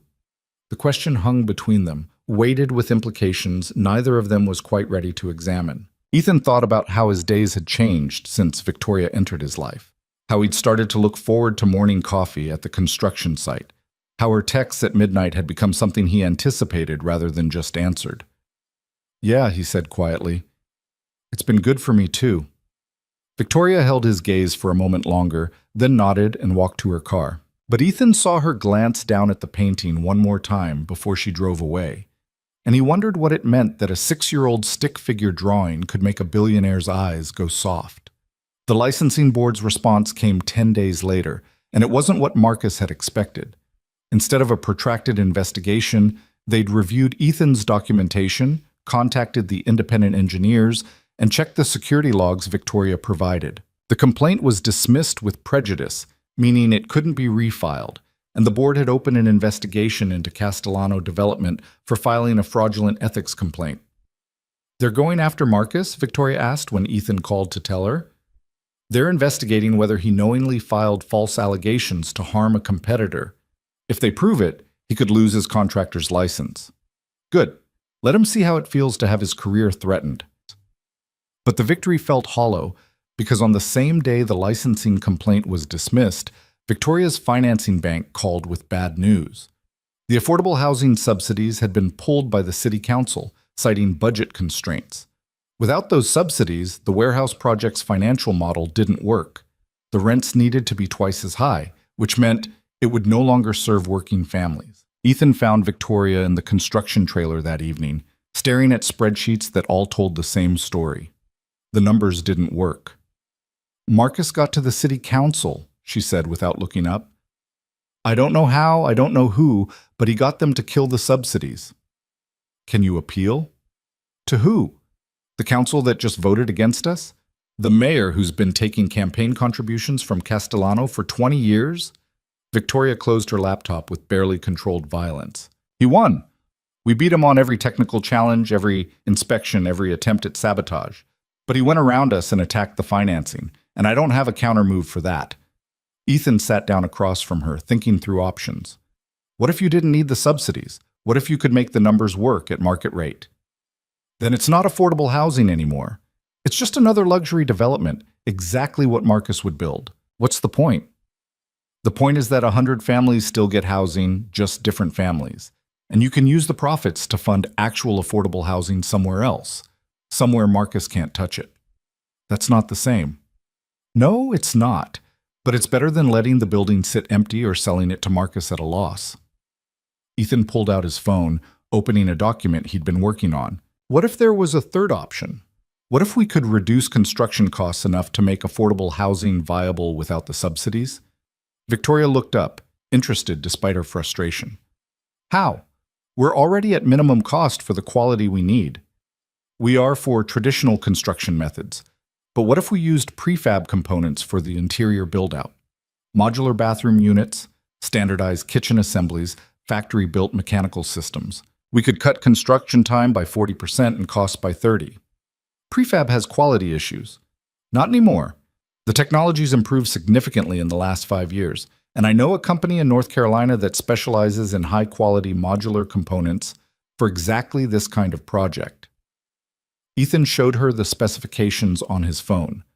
They could have units delivered within 6 weeks, installed in 2. We'd still hit the completion deadline, and the cost savings would offset most of the lost subsidies. Victoria studied the specs, and Ethan could see her mind working through the numbers. This could actually work. The rents would be higher than I wanted, but still accessible to working families. And the construction timeline is fast enough that we beat Marcus's strategy. So we pivot. We adapt. We build something different than we planned, but still worth building. You make it sound simple. Buildings teach you that. They never go up exactly according to plan. There's always something: weather, material delays, unexpected ground conditions. Good engineering isn't about following the perfect plan. It's about adapting when reality doesn't cooperate. Victoria was quiet for a moment, then she started laughing. It started small and grew until she was genuinely laughing, the kind of release that comes after weeks of tension. "What's funny?" Ethan asked. "I just realized that you've been teaching me how to build more than buildings. Every time I think we've lost, you show me another way forward. Every time Marcus knocks us down, you find the structural support that lets us stand back up." She shook her head, still smiling. "I've spent 6 years building an empire by being harder than everyone else. But you're teaching me that being flexible is actually stronger. My daughter would say you just need time out to learn to be nice." Your daughter is terrifyingly wise. 6-year-olds usually are. They haven't learned to complicate simple truths yet. Victoria stood, extending her hand across the table. "All right, mister. Walker. Let's build this thing with prefab components and adaptive engineering and whatever else it takes. Because Marcus is right about one thing. I don't know how to quit." Ethan shook her hand, feeling the familiar calluses that came from someone who actually worked construction sites instead of just owning them. "Neither do I. Buildings should stay up. Even when everything's trying to knock them down. Especially then. That's when good engineering matters most." They worked late into the evening, redesigning the interior build-out to accommodate modular components, recalculating costs and timelines, building a new plan from the ashes of the old one. Around 9 p.m., Ethan's phone buzzed with a text from Mrs. Chen, who had Lily for the evening. A photo showed Lily asleep on Mrs. Chen's couch, holding the worn stuffed rabbit that had been Sarah's last gift to her. Victoria glanced at the photo over his shoulder. "You should go home. Be with her. She's asleep, and Mrs. Chen's happy to keep her overnight if needed. But you'd rather be there when she wakes up." It wasn't a question, and Ethan didn't bother denying it. "Yeah, I would." "Then go. I can finish the cost projections myself." Ethan started to argue, then remembered his own advice about flexibility. "Okay, but I'm coming in early tomorrow to review everything before we present it to the modular company. I'll have coffee ready." He gathered his things, but paused at the trailer door. "Victoria?" "Yeah?" "Thank you for not giving up on this. A lot of people would have walked away by now." A lot of people didn't have a structural engineer willing to drive to Atlanta before dawn and work through the night to prove materials were substandard. You taught me that some things are worth fighting for, even when the fight gets ugly. She smiled. Besides, I made a promise to 100 families. I keep my promises. Learned that from me too? Learned it from watching you keep yours, even when it cost you.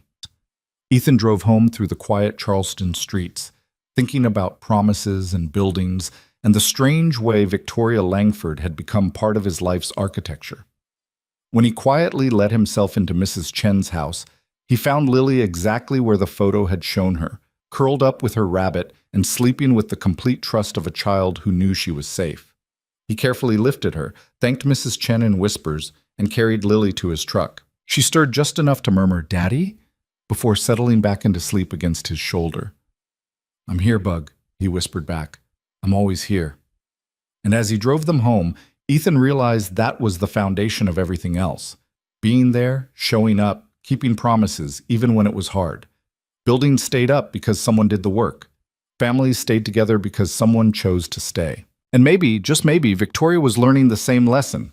One stick figure drawing and one midnight work session at a time. The modular component company sent their technical team 3 days later, and what was supposed to be a simple presentation turned into a 5-hour collaboration session. By the end of it, they'd redesigned the entire interior build-out with a level of efficiency that made even Thomas whistle in appreciation. "This is brilliant," the lead technician said, reviewing Ethan's modified plans. "We've never seen someone integrate our systems with historic preservation requirements this seamlessly. Usually architects fight us on every specification. I'm not an architect. I'm an engineer who cares more about what works than what's traditional." Ethan pointed to a detail on the plans. "Can you deliver the first bathroom modules by the 15th? We can deliver by the 12th if you need them." "The 12th works even better." Ethan glanced at Victoria, who was watching the exchange with barely concealed satisfaction. "That puts us 3 days ahead of the revised timeline." After the technical team left, Victoria pulled Ethan aside. "How did you know they'd be willing to customize their systems?" "Because good companies want to solve problems, not just sell products. I've worked with their parent corporation before. They're more interested in innovation than profit margins."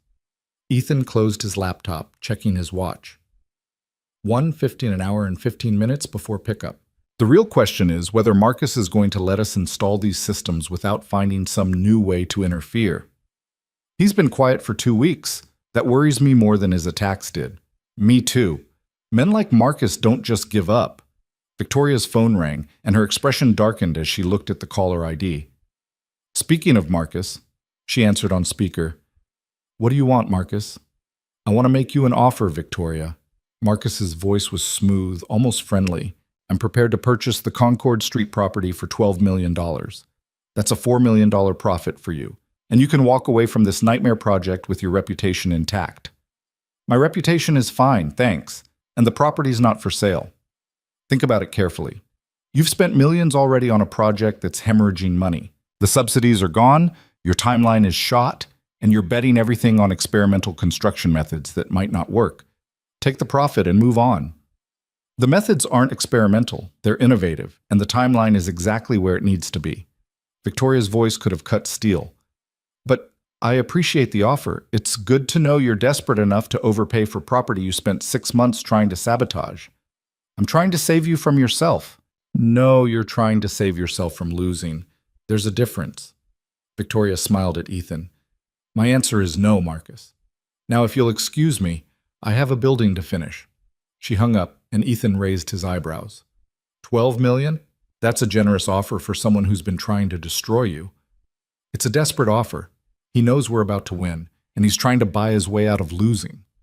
Victoria leaned against the desk, her arms crossed. "The question is what he'll do when I refuse."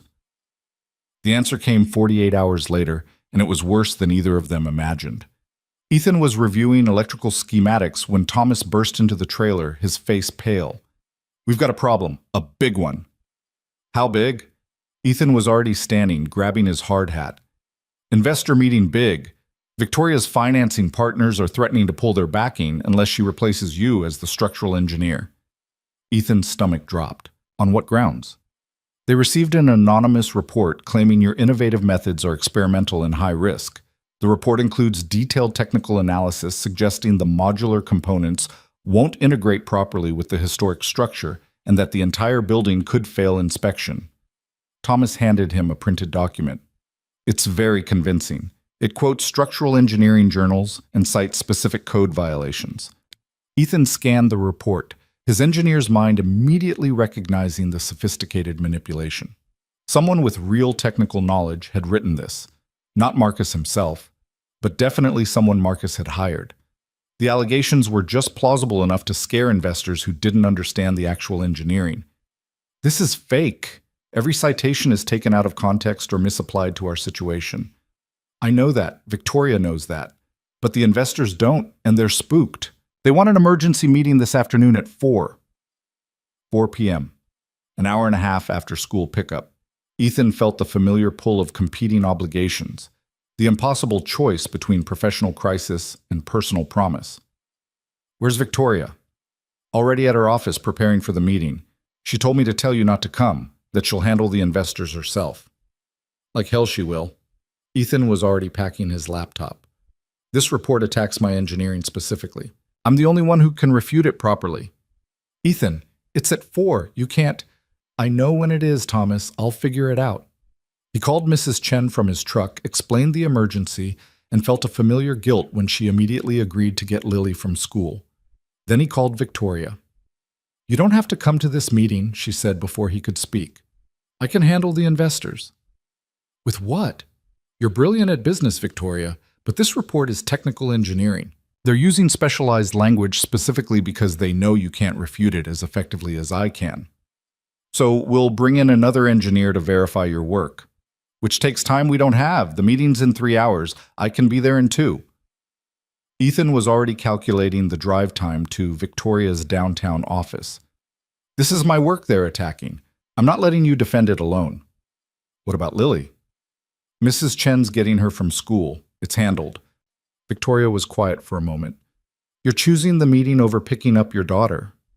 I'm choosing to be there for both of you. Mrs. Chen loves Lily. She's safe and cared for. But you're about to walk into a room full of investors who've been manipulated by false information, and you need backup. Ethan, buildings should stay up, Victoria. That includes the metaphorical ones. I'll be there by 3:30. He made it by 3:15, arriving at Victoria's office building with enough time to review the investor report in detail. Victoria met him in the lobby, looking corporate and intimidating in a way that reminded him of their first meeting at the cafe. Thank you for coming, she said, leading him to the elevator. I know what this costs you. Lily understands. She's 6, but she's not stupid. She knows sometimes grown-ups have to handle emergencies. Does she? Or does she just accept it because she doesn't have a choice? The question hit harder than Ethan expected. He thought about all the times he'd asked Lily to be flexible, to understand, to accept that Daddy had to work. How many of those times had she really understood versus just accepting? Because what else could a 6-year-old do? I'll make it up to her, he said quietly. I know you will. You always do. Victoria pressed the button for the 15th floor. The investors are in the main conference room. There are 5 of them, and they've already made up their minds that you're a liability. We need to change that in the next hour. The conference room was all glass and steel and expensive furniture, designed to intimidate. The 5 investors looked like they'd been cast for the role.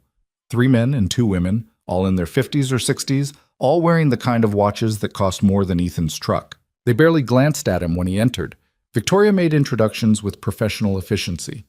Gentlemen, ladies, this is Ethan Walker, the structural engineer for the Concord Street project. He's here to address the concerns raised in the technical report you received. Ms. Langford, with all respect, we didn't request Mr. Walker's presence. This from Robert Chen, the lead investor. Our concern is that your choice of engineer represents an unacceptable risk to our investment. Then you should hear directly from the engineer why that concern is unfounded. Victoria gestured for Ethan to begin. Ethan set his laptop on the conference table and pulled up a presentation he'd assembled during the drive. The report you received claims that integrating modular components with historic masonry creates structural vulnerabilities. That's technically true in some cases, but completely irrelevant to our specific application. Let me show you why. For the next 40 minutes, Ethan walked them through the engineering in detail, the load calculations, the integration specifications, the independent verifications, the building code compliance. He showed them comparison data from similar projects, cited the same journals the fake report had quoted but with proper context, and systematically dismantled every technical allegation. The report claims the temporary to permanent support transition creates a failure point, one of the female investors said, still skeptical. How do you address that? By not having a transition. The permanent supports were installed in phases while the temporary supports remained active. At no point was the building supported by inadequate structure. The temporary supports weren't removed until the permanent system was fully functional and verified by 3 independent engineering firms. Ethan pulled up the verification reports. Every phase was documented and inspected. There is no failure point because there was no transition gap. Who wrote the report we received? Robert Chen asked. It's technically sophisticated. Someone with engineering knowledge created this. Someone Marcus Castellano hired to create plausible-sounding misinformation, Victoria said. This is the same pattern he's used throughout the project, using just enough truth to make the lies believable. That's a serious allegation, Ms. Langford. It's a demonstrable fact, Mr. Chen. Marcus has filed fraudulent ethics complaints, forged property liens, and bribed city officials to obstruct this project. The licensing board is currently investigating him for professional misconduct. Victoria's voice was steel. He can't beat us on the merits, so he's trying to scare you into pulling funding. And it's working, one of the other investors said bluntly. This project has been nothing but problems since day one. Maybe it's time to cut our losses. The only loss you'll take is the opportunity cost of missing a successful project. Ethan closed his laptop, meeting each investor's eyes in turn. I've been a structural engineer for 14 years. I've worked on projects worth hundreds of millions of dollars. I left a senior position at a major firm to start my own practice because I wanted to do work that mattered more than profit margins. This warehouse will provide housing for 100 families in a city where working people can't afford to live. That matters. And I stake my professional reputation on the fact that it's being built to the highest possible standards. Your professional reputation was recently questioned by an ethics investigation, Robert Chen pointed out. An investigation that was dismissed with prejudice after the licensing board reviewed my documentation and found the complaint was fraudulent. The board is now investigating Marcus Castellano for filing false allegations. Ethan pulled up the dismissal letter on his laptop. I can email you the official decision if you'd like to verify it. The investors exchanged glances, and Ethan could see the calculation happening. They'd come into this meeting ready to pull funding, but he'd systematically removed every technical justification for that decision. Finally, Robert Chen spoke. Mr. Walker, if we continue with this investment, can you guarantee the project will be completed on time and to code? I can guarantee that every structural element will meet or exceed code requirements, that the building will be safe for occupancy, and that I will personally verify every phase of construction. The timeline depends on factors outside my control, weather, material delivery, city inspections. But the engineering will be flawless. That's not exactly a guarantee. No, it's an honest assessment. I don't make promises I can't keep, Mr. Chen, but I can promise you this. If this project fails, it won't be because the engineering wasn't good enough. There was a long silence. Then one of the female investors, who'd been quiet until now, spoke up. I looked into you before this meeting, Mr. Walker. You worked on the Brennan Tower project in Atlanta. That building won 3 engineering awards and has had 0 structural issues in 8 years. You clearly know what you're doing. Thank you. So my question is different. Why are you working on this project? You could be making 3 times as much on commercial developments. Why waste your talent on affordable housing? Ethan thought about Lily's painting, about stick figures holding hands, and the simple truth that families help each other. He thought about Sarah telling him that some things mattered more than money. He thought about watching buildings shape people's lives and knowing that shelter was fundamental to everything else. Because buildings aren't just structures. They're where people live, where kids grow up, where families build their futures. And right now, working families in Charleston can't afford that future. This project changes that for 100 families. That's not wasting my talent. That's using it for something that actually matters. The investors were quiet, absorbing this. Then Robert Chen nodded slowly. All right, we'll continue the investment. But if there are any more problems, structural, financial, or otherwise, we're pulling out immediately. Understood? Understood, Victoria said, relief carefully hidden behind her professional mask. Thank you for your continued confidence in the project. The meeting ended and the investors filed out, leaving Ethan and Victoria alone in the glass-walled conference room. Victoria waited until they were gone before letting her shoulders drop. You saved it, she said quietly. I was losing them, and you turned it around completely. You would have figured it out. No, I wouldn't have. I can negotiate contracts and manage budgets and outmaneuver competitors, but I can't explain structural engineering with that kind of authority. You can. Victoria smiled. Also, that speech about buildings mattering? That was either very genuine or very calculated. It was genuine. I meant every word. I know. That's why it worked. She checked her watch, 5:30. You should call your daughter. She's probably wondering where you are. Ethan was already pulling out his phone, but before he could dial, it rang. Mrs. Chen's number. Is everything okay? He answered. Everything's fine, dear, but Lily has a request. She wants to know if Miss Victoria can come to dinner tonight. Ethan looked at Victoria, who had clearly overheard. Mrs. Chen, I don't think... Please, Daddy? Lily's voice came on the line, and Ethan could picture her having taken the phone from Mrs. Chen. I made spaghetti with Mrs. Chen, and there's lots, and I want Miss Victoria to see my room and meet Mr. Fluffles. Who's Mr. Fluffles? Victoria mouthed. Her rabbit, Ethan mouthed back, then into the phone. Bug, Miss Victoria is very busy. Actually, I'm not, Victoria said, loudly enough for Lily to hear. I'd love to come to dinner. Really? Both Lily and Ethan said it simultaneously. Really? I haven't had spaghetti in years, and I've been wanting to meet this famous Mr. Fluffles. Victoria smiled at Ethan's expression. Unless you don't want me to come? It's not that. My house isn't... We're not exactly... Ethan, Victoria's voice was gentle. I've seen you covered in welding dust at 3 a.m. I've watched you eat truck stop sandwiches while reviewing blueprints. I don't care about your house being fancy. I care about having dinner with people I actually like. We like you too, Lily's voice came through the phone. Daddy, tell her to come. Ethan looked at Victoria, at this woman who'd turned his life sideways over the past 2 months, who taught him that having backup didn't mean being weak, who'd stood in conference rooms and construction sites fighting for something that mattered, and he made a decision that felt both terrifying and right. Come to dinner, Victoria, please. They picked up Lily together from Mrs. Chen's house, and Ethan watched as his daughter immediately grabbed Victoria's hand and started chattering about her day, about the spaghetti sauce, about Mr. Fluffles' latest escape from his cage. Victoria listened with the same focused attention she brought to engineering reports, asking questions and laughing in all the right places. His house looked smaller with Victoria in it, more worn around the edges.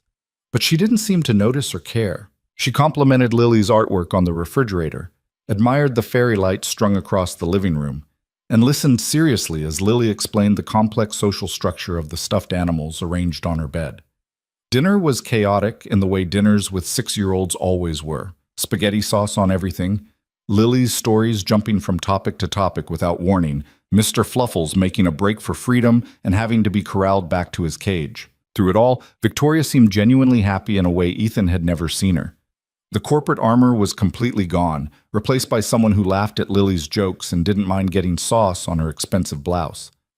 After dinner, Lily insisted on showing Victoria her room properly, which meant a detailed tour of every toy and book and piece of artwork. Ethan watched from the doorway as Victoria sat cross-legged on the floor, listening to Lily explain the difference between her school crayons and her good crayons, and something in his chest shifted. Daddy, can Miss Victoria read bedtime stories with us? Lily asked when the tour was complete. That's up to Miss Victoria. She might need to get home. I'd love to read bedtime stories, Victoria said immediately. So the three of them squeezed onto Lily's bed, and they took turns reading chapters from their current book until Lily's eyes started to droop. Ethan carried her the final steps to being fully asleep, tucked her in, and kissed her forehead. She's wonderful, Victoria whispered as they left the room. She's exhausting and perfect and terrifying, Ethan said, pulling Lily's door mostly closed.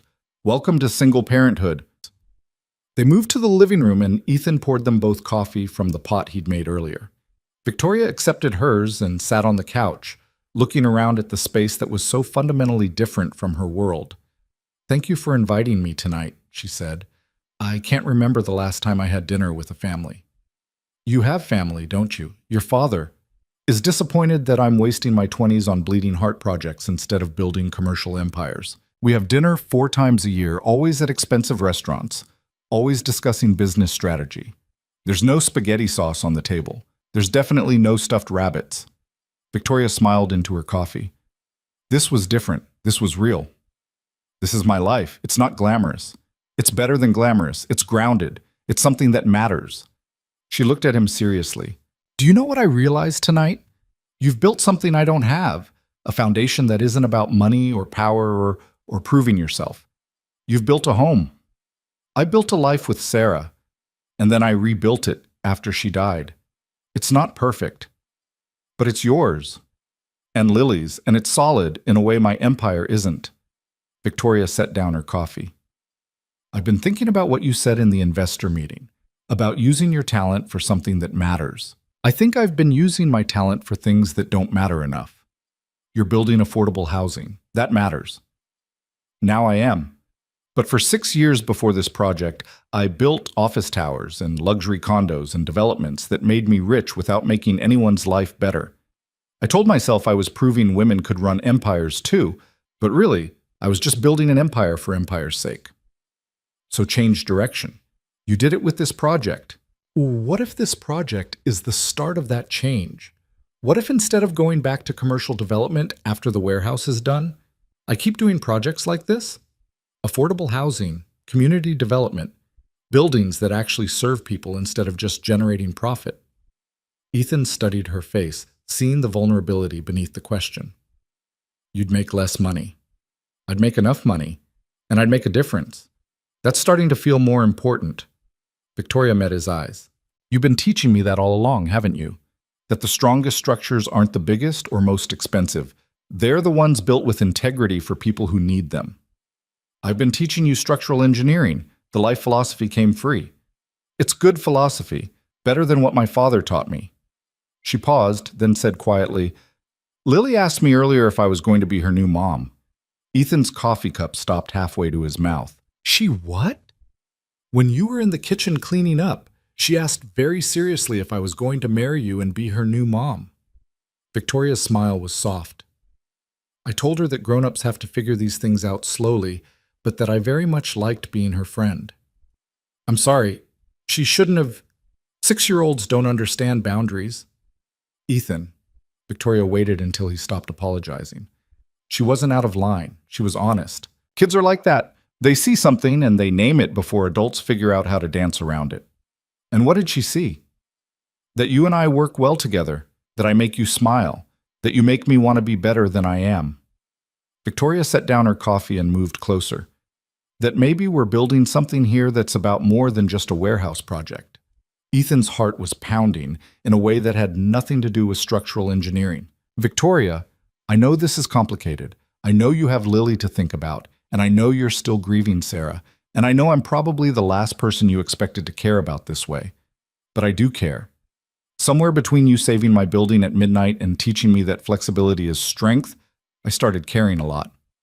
"I care too," Ethan admitted, "but I can't. Lily has to come first. Always." "I know. That's one of the things I care about." Victoria reached for his hand. "I'm not asking you to choose between us. I'm asking if maybe, eventually, there could be room in your foundation for someone else.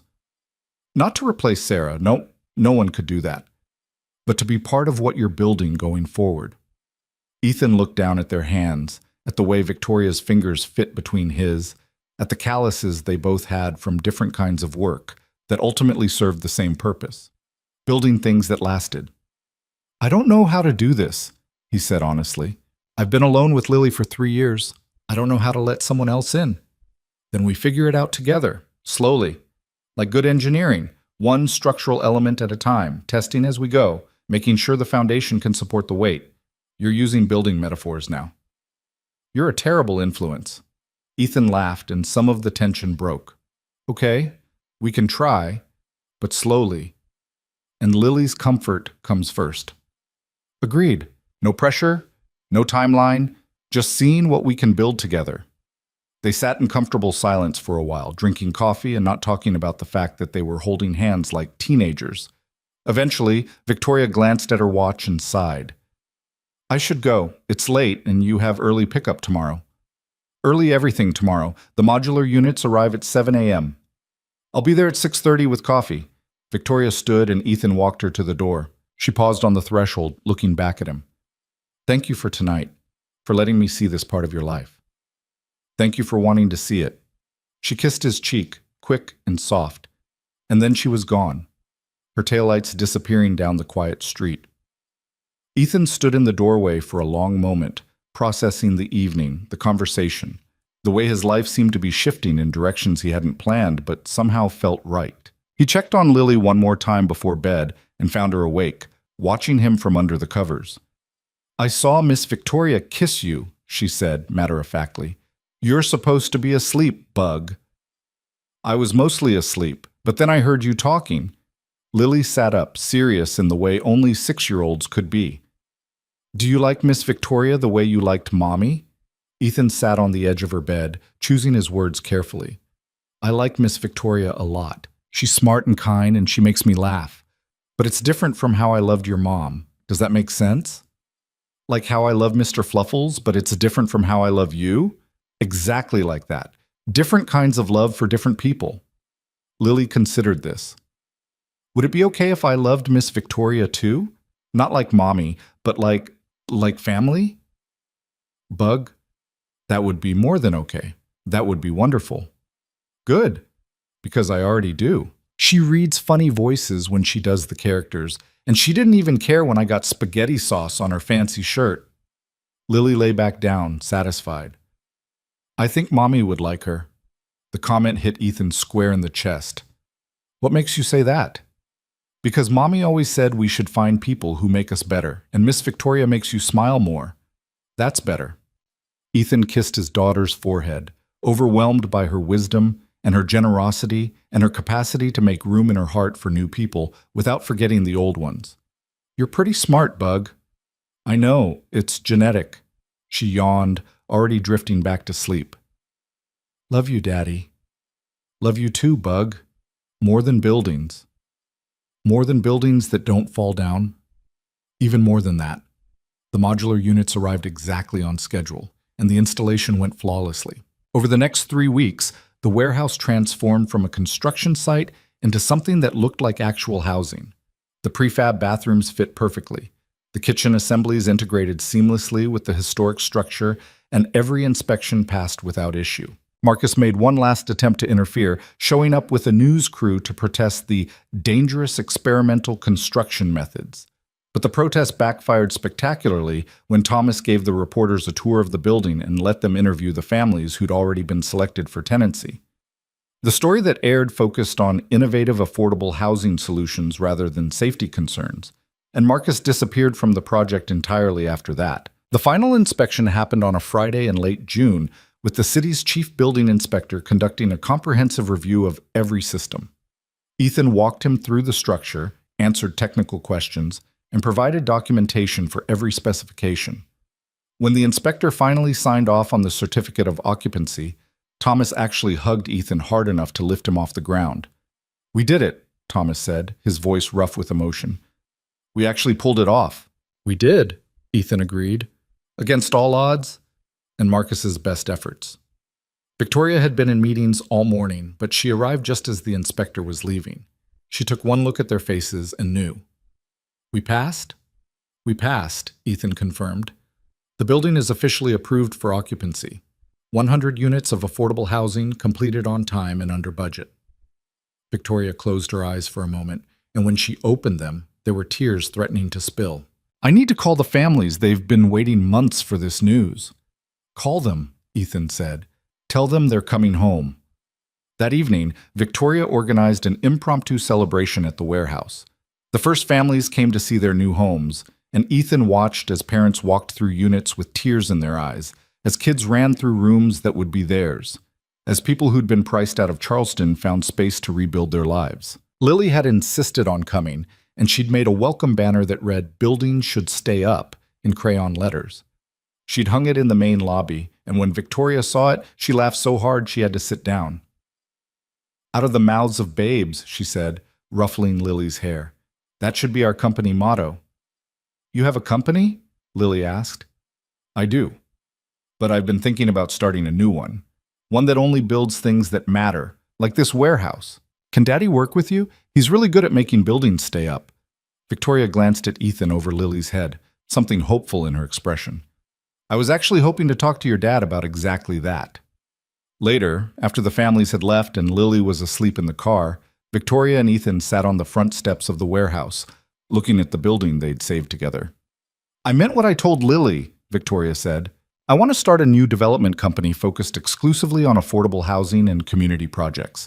And I want you to be my partner, not my contractor, but my actual business partner." Ethan had been expecting this conversation, but hearing it still made his heart race. "Victoria, hear me out before you say no. We work well together. You have the technical expertise and the integrity. I have the business acumen and the capital. Together, we could build a dozen projects like this. 20. We could actually make a difference in this city. What about my independence, my flexibility to be there for Lily? We structure the partnership to protect that. You maintain your own firm for other projects if you want them. You set your own hours. You leave every day at 2:30, no exceptions, no guilt." Victoria turned to face him fully. "I'm not asking you to sacrifice what matters, Ethan. I'm asking you to build something new while keeping what you already have. And the other thing, the personal thing? We take that as slowly as you need. Business partnership first, and we see where the rest goes." Victoria smiled. "I'm a patient woman when something's worth waiting for."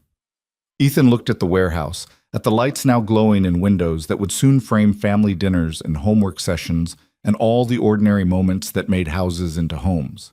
He thought about Sarah's voice telling him that some things were worth the risk. He thought about Lily's painting of stick figures holding hands. He thought about foundations that could support more weight than you expected if they were built right. "Okay," he said, "let's build something together." "Really?" "Really, but I have conditions. Lily's schedule is non-negotiable. Family dinner is mandatory at least 4 nights a week. And if you're going to be part of this, you have to accept that sometimes buildings take second place to bedtime stories." I can live with that." Victoria extended her hand. "Partners?"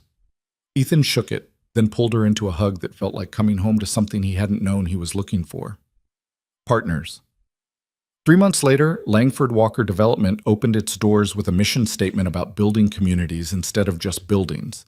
Their first project was a mixed-use development in North Charleston that would provide housing for 50 families plus retail space for local businesses. Their second was a renovation of an old school building into affordable apartments for teachers. The work was challenging and demanding and sometimes frustrating, but it was also deeply satisfying in a way Ethan's previous career had never been. He was building things that mattered with a partner who understood both his professional standards and his personal priorities. Lily adjusted to having Victoria around with the resilience of children who'd already survived loss and learned that families could be built as well as born. She still drew pictures of Sarah in heaven watching over them, but now the pictures also included Victoria standing beside Ethan, and somehow that felt right, honoring the past while making room for the future. On a Saturday morning in October, Ethan and Victoria took Lily back to the Concord Street warehouse for a tenant appreciation event. The building was fully alive now, filled with the sounds of kids playing in the courtyard, families cooking dinner, people living the ordinary, extraordinary lives that good housing made possible. "Daddy, look!" Lily pointed to a family moving in, the parents carrying boxes while their daughter, about Lily's age, bounced excitedly beside them. "Can I go say hi?" "Go ahead, Bug. We'll be right here." They watched Lily run over and immediately start chattering with the new girl, and Ethan felt Victoria's hand slip into his. "We did this," she said quietly. "We built something that's going to shelter families for the next 100 years. Buildings should stay up," Ethan said, the phrase that had become their shared philosophy, "even when everything tries to knock them down. Especially then. That's when good engineering matters most." Victoria leaned against his shoulder, and they stood together watching children play in the courtyard of a building that had almost fallen, in a project that had almost failed, in a partnership that had started with a midnight rescue and grown into something neither of them had expected, but both of them needed. "Thank you," Victoria said after a while. "For what?" "For teaching me that the strongest foundations aren't built alone. For showing me that asking for help isn't weakness. For reminding me that buildings exist to serve people, not the other way around." She looked up at him. "For letting me be part of your family." "You were always part of it," Ethan said. "From the moment Lily drew that picture and decided you belonged with us. We just had to catch up to her wisdom." Lily came running back, her new friend in tow. "Daddy, Miss Victoria, this is Emma, and she likes building things too. And can she come over tomorrow to build a fort?" Ethan and Victoria exchanged glances, sharing the silent communication of partners who'd learned to read each other. "Sure, Bug," Ethan said. "Fort building is definitely a Sunday activity." As the girls ran off planning their architectural masterpiece, Victoria laughed. "Fort building. That's a new one. Wait until she decides she wants to build a tree house. That's when things get really interesting." "I have absolutely no idea how to build a tree house." "Then I guess I'll have to teach you. That's what partners do. They build things together, even when they don't know how." Victoria kissed him softly, not caring that they were standing in a courtyard full of tenants who would definitely gossip about it later. "I love you, both of you." "I know," Ethan said, pulling her closer. "We love you too. More than buildings." "More than buildings that don't fall down?" "Even more than that." Around them, the warehouse stood solid and strong, its century-old brick held up by modern engineering and old-fashioned determination. Families laughed in windows, children played in courtyards, and somewhere in the foundation, invisible supports did the quiet work of keeping everything standing.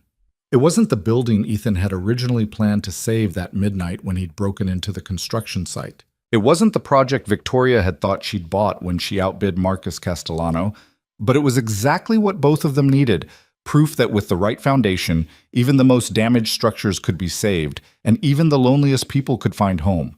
Buildings should stay up. And with love and partnership and stubborn commitment to doing the right thing, they would.